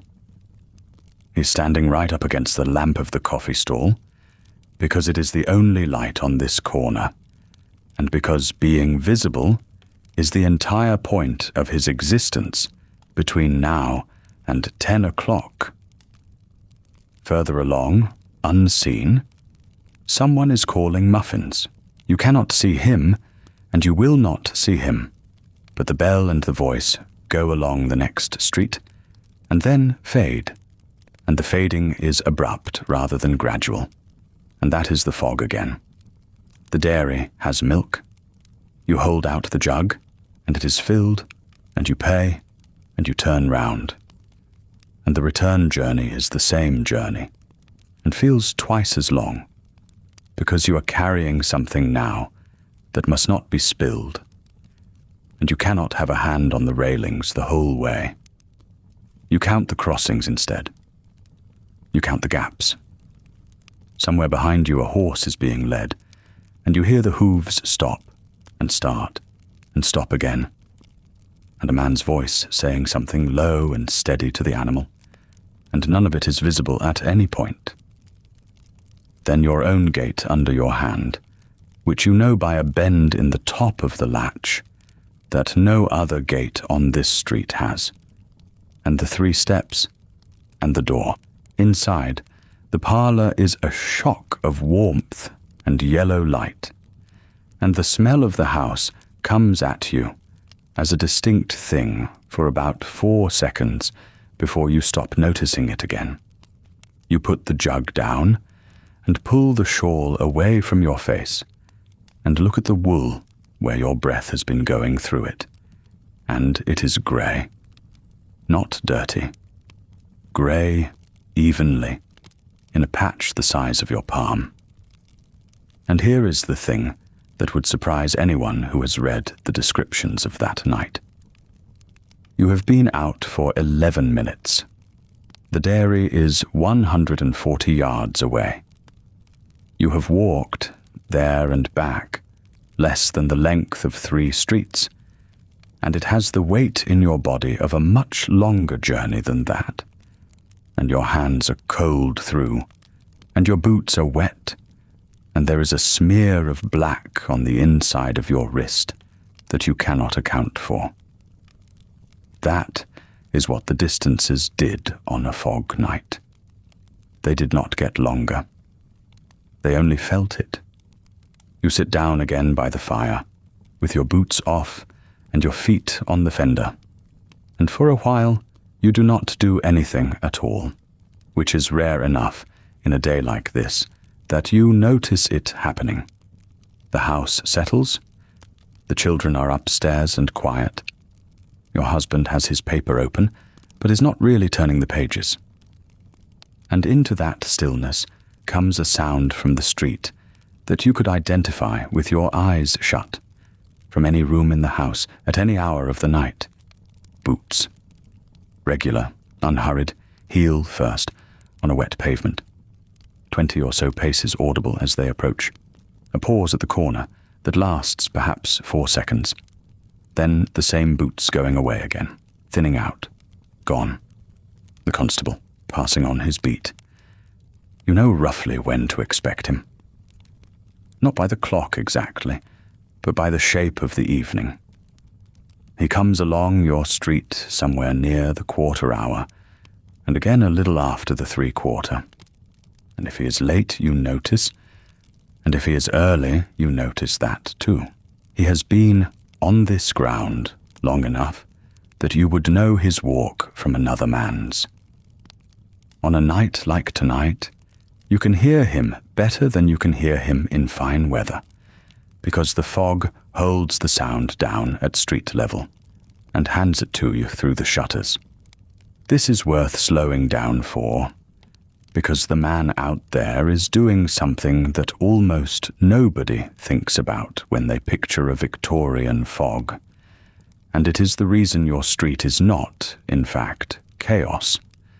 The Metropolitan Police in the late 1870s numbered somewhere around 10,000 men for the whole of London, which sounds enormous until you divide it by the ground they had to cover, and by the fact that they worked in shifts, and no more than 1/3 of the force was on the streets at any given moment.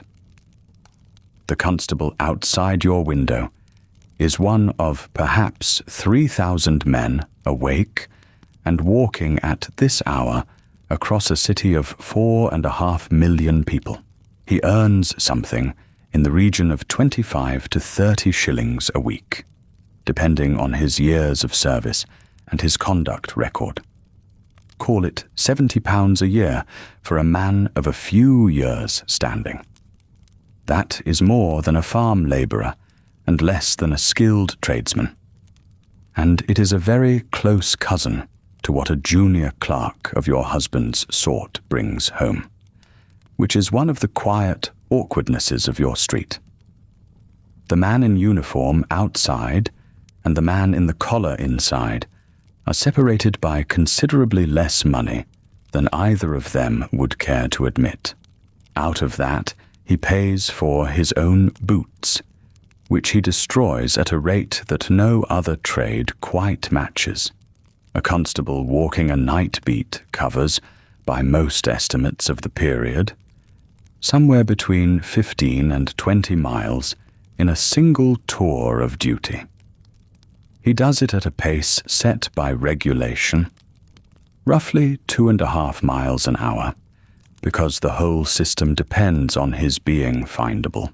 If he strolls when he likes and hurries when he likes, then nobody, including his own sergeant, knows where he is.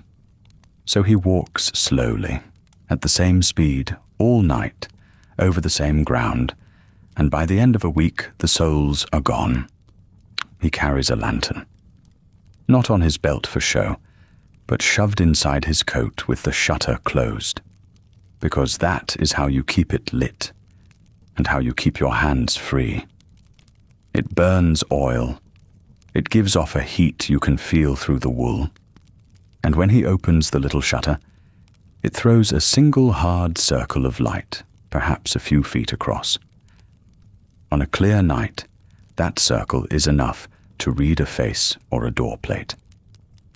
Tonight, it is enough to see his own boots and about half a paving stone beyond them. He has a wooden rattle, or by this date, increasingly a whistle, and the whistle is one of the small technological changes of exactly these years, brought in partly because on nights like this, a rattle swung in the hand does not carry the way a whistle does. Sound is what a policeman has when sight is taken away from him, and everybody involved knew it. So what is he actually doing out there? Not what the stories say. On a fog night, the serious crime figures do not spike the way you might imagine. What rises is the small stuff and the sad stuff. Things lifted from stalls and barrows because a man can be 6 feet away and see nothing. Coal taken off the back of a standing cart. A door left on the latch, and something gone from the hall. Petty, opportunist, and gone before anyone can name a face. But the larger part of his night is not crime at all. It is the business of being the one fixed point in a city that has temporarily lost its bearings. He stands at junctions where two streams of traffic would otherwise meet blind, and he calls out, and the calling is the whole of the safety arrangement. He takes hold of the bridles of horses whose drivers have simply run out of nerve, and walks them the length of a road, and hands them back. He finds people. This is the part that surprises. On a heavy fog night, a constable might spend hours simply escorting the lost. A servant sent to an address 3 streets off, who has walked in a slow circle for 40 minutes. An elderly man standing perfectly still against a wall, because he has worked out that standing still is the sensible thing, and now he cannot get himself to move. Visitors to London, above all, who have no railings memorized, and no idea which way the river lies. There is a particular kindness in the accounts of this that sits oddly beside everything else people said about the police in the period, which was not always warm. A man is paid 28 shillings a week to walk in circles in poisoned air, and a substantial part of what he does with that night is take strangers by the elbow and put them where they meant to go. He also, and this is less charming, spends part of it moving people along. Doorways get occupied on cold nights. A fog night is a night when a person with nowhere to be can stand in a recessed shop entrance and be genuinely invisible from the pavement. That is not permitted, and he does not permit it. and both of you know that when he moves someone on, he is not solving anything. He is only relocating it into the fog. You hear him go, and the street closes over the sound. And it would be easy, sitting where you sit, to think of him as the only person out there. He is not. He is one figure in a whole population of people for whom this night is simply a shift. Consider what is happening at this hour within a mile of your parlor. The printers are at work. The morning papers are being set and run tonight, so that they can be on the streets before 8. Compositors standing at cases, picking type by touch and habit. Machine men, the boys who carry forms.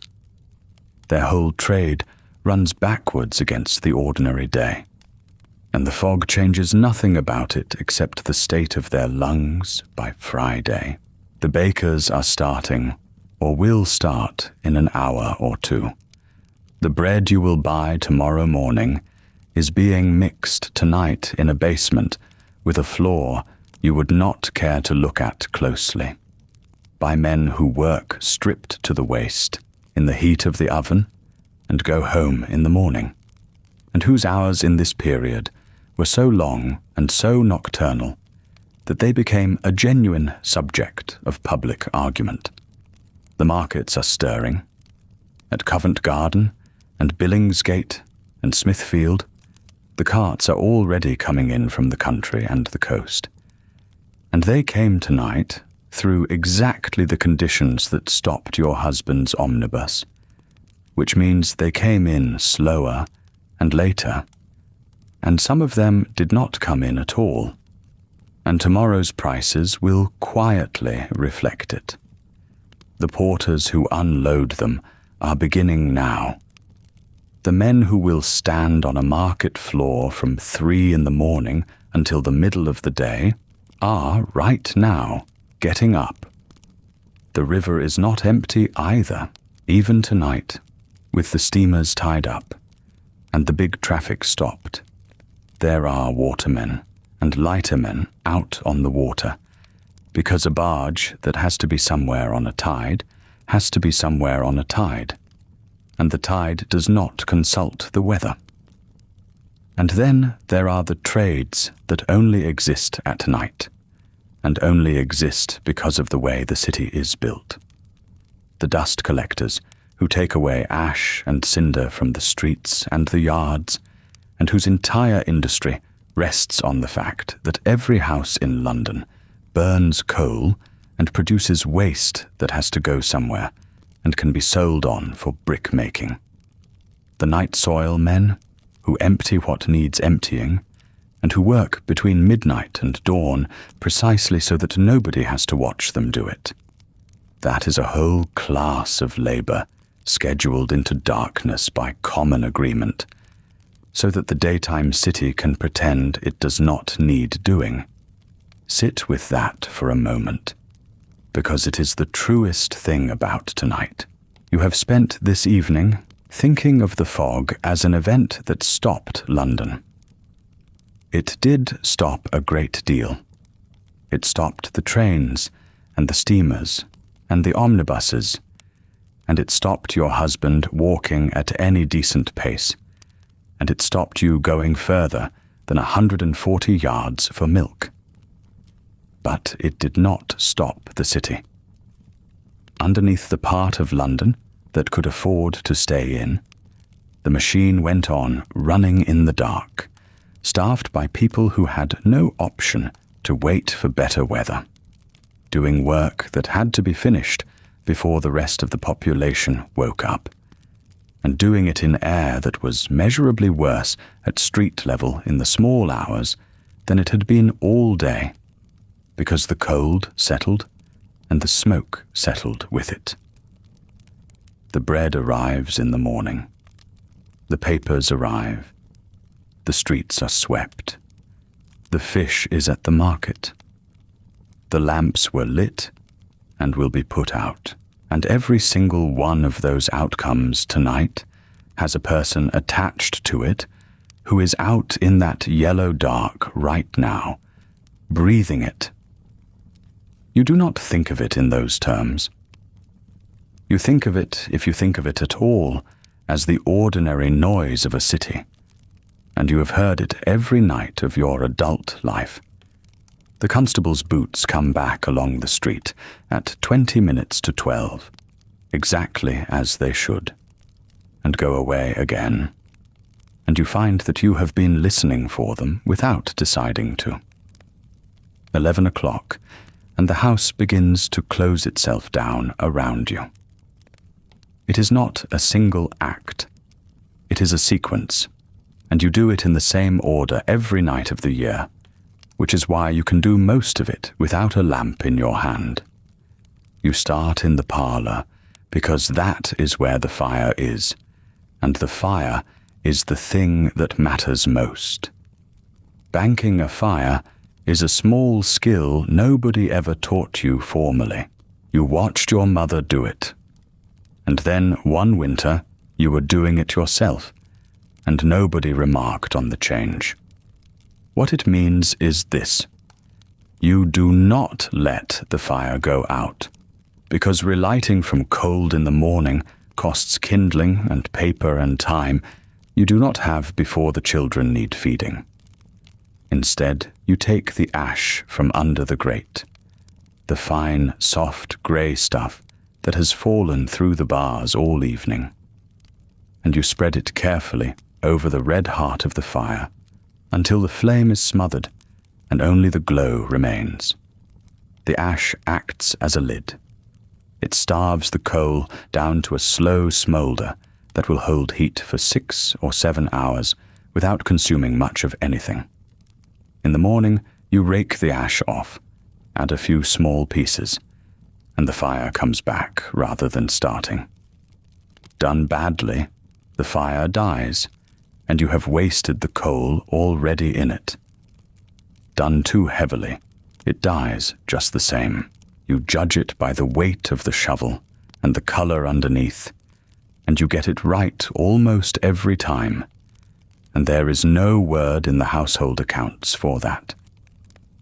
Then the fender is straightened. The fire irons go back on their stand.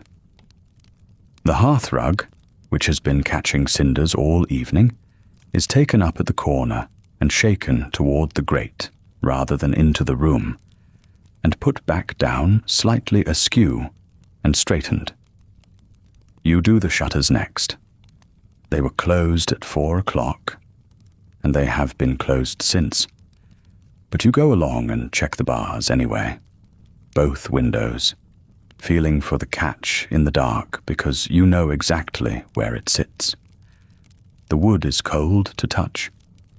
There is a fine dampness on the inside of the shutter, where the air of the room has met the chill coming through the glass, and when you draw your finger down it, the finger comes away grey.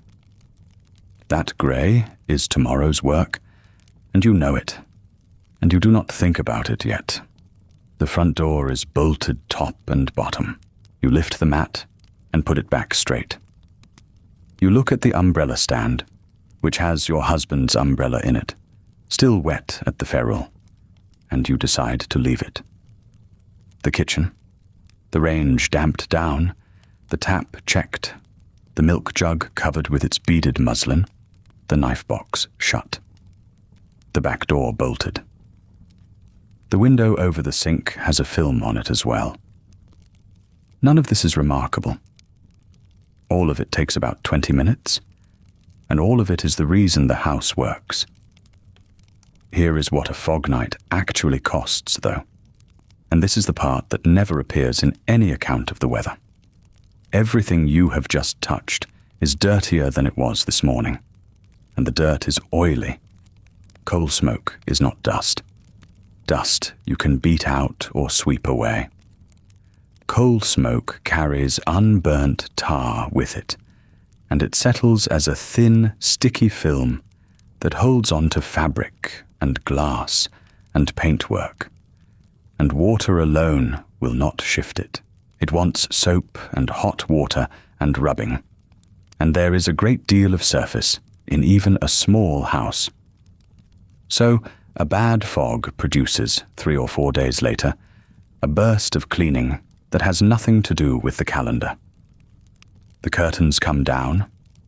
That alone is a day's work, because curtains are heavy, and once they are down, they must be shaken outdoors, which you cannot do while the air is still bad. So you wait, and while you wait, the room looks bare, and the neighbors can see in. The nets are washed separately, and go back damp, and shrink slightly, and never hang quite the same.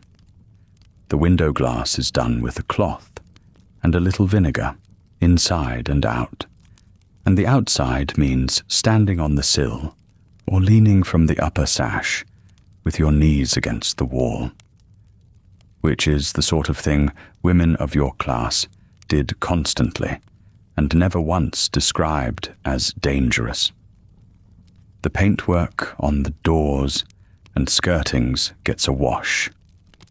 The mirror over the mantel, the lamp glasses again, though those are done daily anyway. The brass of the door furniture, which goes dull and then green if it is neglected, gets its polish and its rag and its 10 minutes. And the front step gets whitened. This is worth understanding, because it is one of the most visible pieces of unpaid labour in 19th century London, and it is entirely about being seen. You scrub the step, and then you rub it with a block of hearthstone or whitening until it comes up pale. And the whole point of doing this is that it is immediately, obviously, publicly clean. A whitened step says that the woman inside this house has standards and time and self-respect. A grey step says something else, and everyone on the street can read it from the pavement without slowing down. In a fog week, you might do that step twice. It goes the colour of a used dishcloth within a day. The grate itself is black-leaded, which means rubbing a paste of graphite into the iron with a brush, and then polishing it until it shines like something between metal and coal. It is filthy work. Your hands are grey to the wrist afterwards, and the grey lives under your nails for a day. And if you are careless with the brush, it goes on the hearthrug, and then that is a job as well.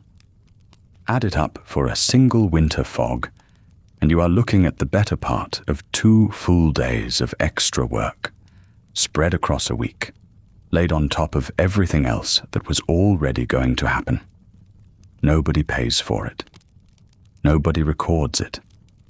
The house simply looks the same afterwards as it did before, which is precisely the outcome you were working for, and precisely the reason nobody notices you did anything.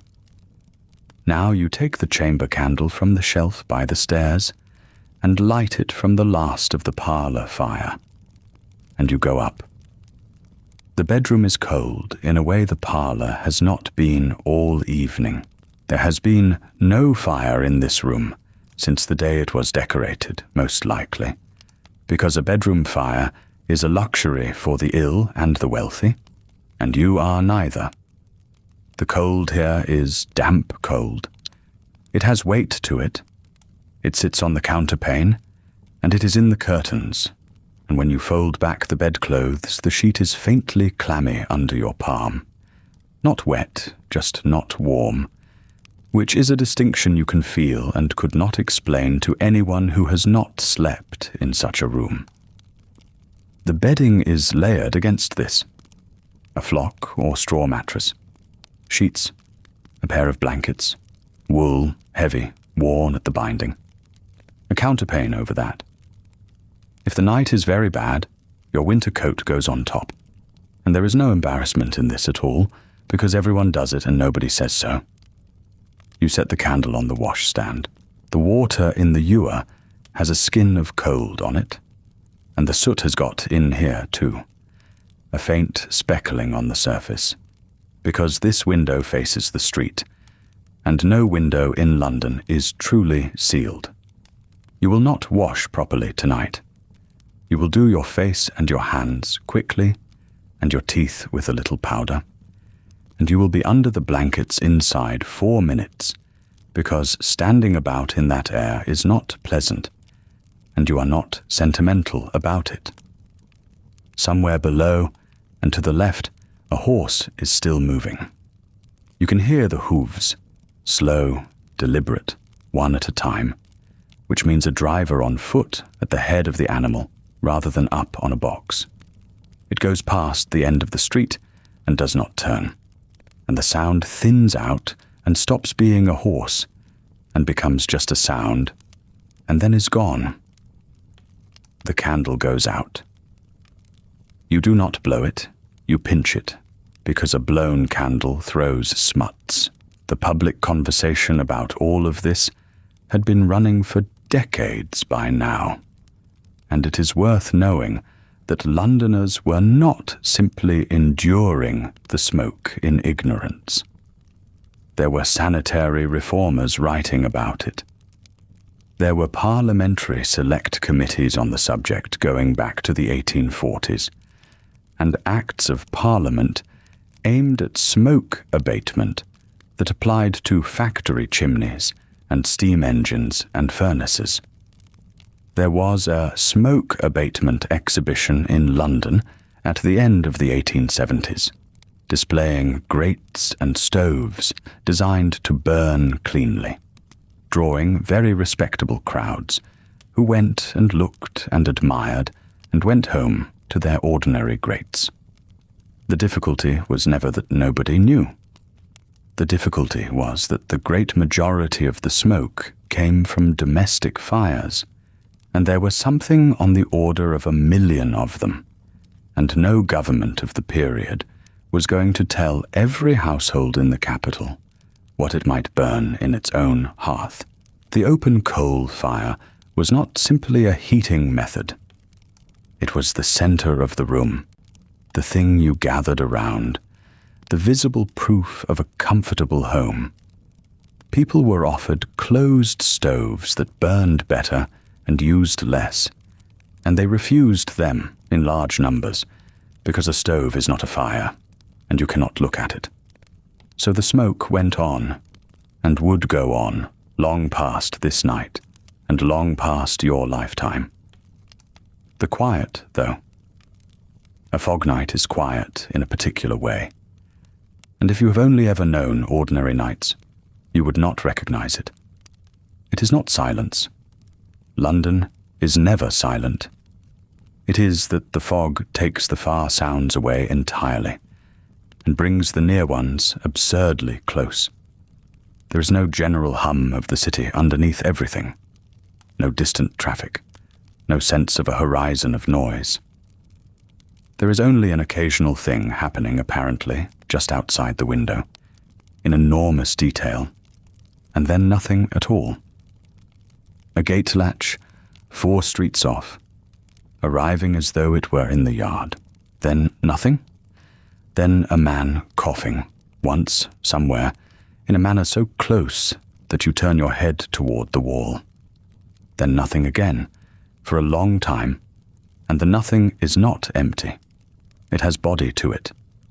You can feel the room's air being different, thicker, and the house sitting inside a great soft mass of it, and the whole enormous city out there muffled down under the same blanket, breathing slowly, waiting for a wind that is not coming tonight. You go up at last, later than you meant to, with the chamber candle held low so the flame does not gutter on the stairs. The bedroom is colder than the parlor by a good deal, and the cold has damp in it, which is worse.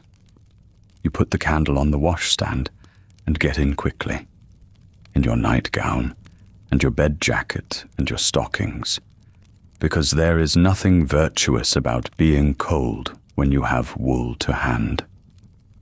And then you lie there, awake, listening. This is the part nobody writes down.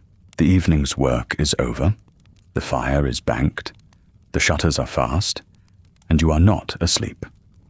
You are lying in the dark with your ears, doing what your eyes have not been able to do all day. The fog holds sound close to the ground, so what reaches you is strange and unsorted. Somewhere below the window, a set of footsteps, unhurried, going east. A door closing. A long pause. Then, from further off than sound, should carry on a night like this, a horn on the river. You know that sound. Everyone in this part of London knows it. A barge horn or a tug sounding out into the dark, so that whatever else is on the water knows there is something here. On an ordinary night, you would not hear it from this room. Tonight it comes up the streets sideways, bent around corners, arriving thin and mournful and much too long. And then it stops, and there is nothing. And then a minute later it goes again. They will do that all night, every vessel that is still on the river, and everything moored along the wharves, sounding at intervals into a dark that gives nothing back. It is a conversation of a sort. Not words, just the repeated statement, over and over, in every direction. I am here. I am here. Do not come into me. You lie and listen to the city telling itself where it is. And here, in the last quiet part of the day, is where the two true things about your life sit down beside each other. And you have to hold both of them at once, because they are both real, and neither one cancels the other. The first is this. You are extremely good at what you do. Consider what today actually required of you. You read the weather at 3:30 from the color of the light, and made a set of decisions off it, correctly, before anyone told you to. You moved the evening's plan forward by 2 hours, because you understood what was coming. You sent a young woman out into a city where visibility was down to a few feet, with a route you had thought about, in an order you had chosen, and you got her back. You budgeted coal against a night that would burn more of it than usual, and did not run short. You lit and maintained a lamp that requires daily attention, and gives none of it back. You fed 4 people on a fixed weekly sum in a week, where prices had moved against you, and did the arithmetic for it in your head, standing up while doing something else. You kept a household of 1 warm room functioning as a place where 2 children could do their schoolwork. And you knew which child needed to be left alone, and which needed to be sat with. You judged when your husband's silence was tiredness and not trouble. You went out yourself in that, because a thing needed fetching, and you came back. None of that was luck. All of it was skill, and most of it was skill built up over years by trial, by watching your mother, by talking to other women over a fence, by getting it wrong once and never getting it wrong again. You are running a small institution with a fluctuating budget, an unreliable supply chain, 1 employee, no storage, no telephone, and a set of environmental conditions that would close a modern office for the day. You are running it well. You are, in the accurate sense of the word, a manager, and a competent one. And there is real satisfaction in that which you would not deny if anyone asked you plainly. But nobody will ask you plainly, and that is the second true thing. None of this will be recorded anywhere. There is no ledger of it. Your husband's salary is written down, quarterly, in a book in a building in the city, with his name against it. The coal merchant's delivery is written down. The rent is written down, in the landlord's agent's hand, with the date and the amount. The servant girl's weekly wage is written down, in your own hand, in the household book, because you are the one who keeps that record. Every transaction that touches money in this house is documented, and the documentation of it is one of your jobs. Your labor is the one thing in the entire operation that generates no entry. If a historian, in 100 years, wants to know what this household was, they will find the census, which will give your name and the word wife, and they will find the rate books, which will give your husband's name, and they will find the parish register. They will find no account at all of the fact that on a December Thursday, you rearranged an entire day's work around a change in the light and lost nothing to it. That is not because anyone decided to suppress it. It is because there was no category for it. The work was assumed. Work that is assumed does not get counted, and work that does not get counted does not get paid. And work that does not get paid does not, in the end, get remembered. And then there is the fog itself, which is the plainest example of the whole arrangement. You did not make this fog. Not really. Yes, your fire is one of the million. And this evening you have been careful to say so, because it is true, and it would be dishonest to pretend that the smoke over this city came from somewhere else. But the decisions that made a city like this one, that put 1 million households in one river basin and heated every one of them with raw coal, that built the works along the river and set the furnaces going and declined year after year to require anything different of them.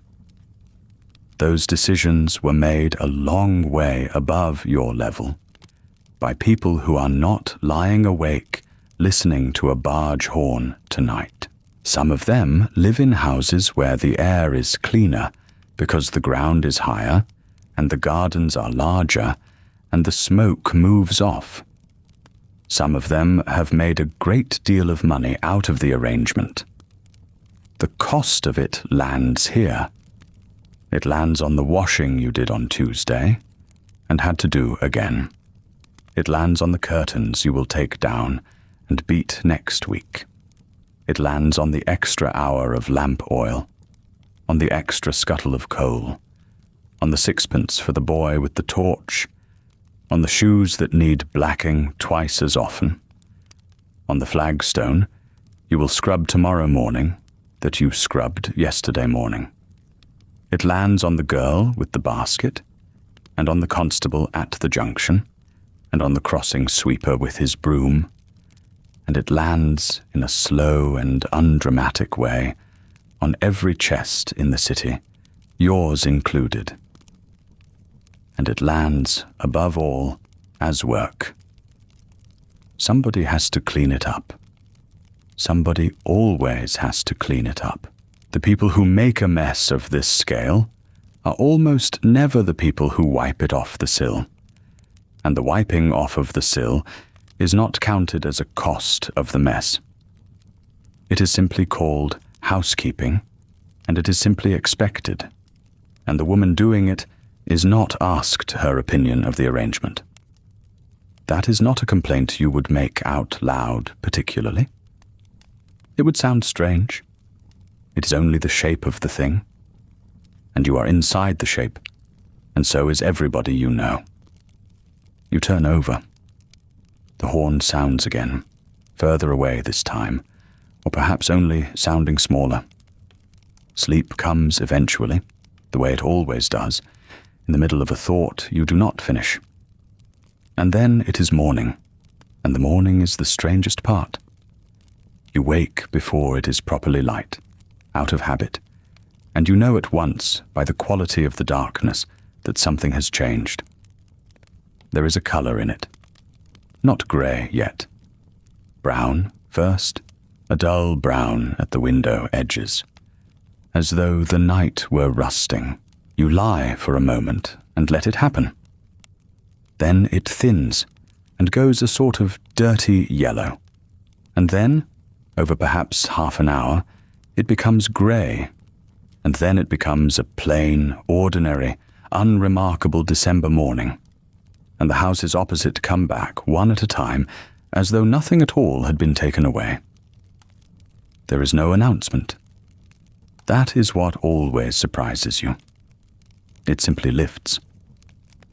A little air comes up off the river or down from the west, and the whole great mass of it that had the city under it for 18 hours slides away and becomes weather again somewhere else, and the sky over the roofs is only a sky. You go down. The house is cold, and the air in it smells faintly burnt, the way a room smells after a lamp has been left too long. You open the shutters in the parlour, and the light that comes in is grey and honest, and shows you everything. There is a line of soot along the sill, fine as pollen, laid down where the sash does not quite meet the frame. There are marks on the inside of the glass in the corners.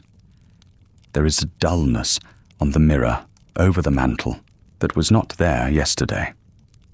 The whole room has been very lightly dirtied by something that came in through the joins of a closed house, silently, while you slept. You know exactly what this means. It means a day of work, and then another day of work behind it. You fetch a cloth from the scullery, damp it, wring it out. You take the sill first because it is the worst, and because it is in front of you. You draw the cloth along it, one steady pass from left to right, and the wood comes up its own colour again, and the cloth comes away grey. You rinse it. You do the other window. Behind you, in the grate, yesterday's ash is waiting to be raked out and sifted, and the sticks are waiting to be laid, and the kettle is waiting to go on. The girl will be here within the hour. The children will need waking. There is bread to be got. You wring the cloth once more and hang it on the edge of the pail. Then you kneel down at the hearth, and you begin to lay the fire, and the room goes quiet around you.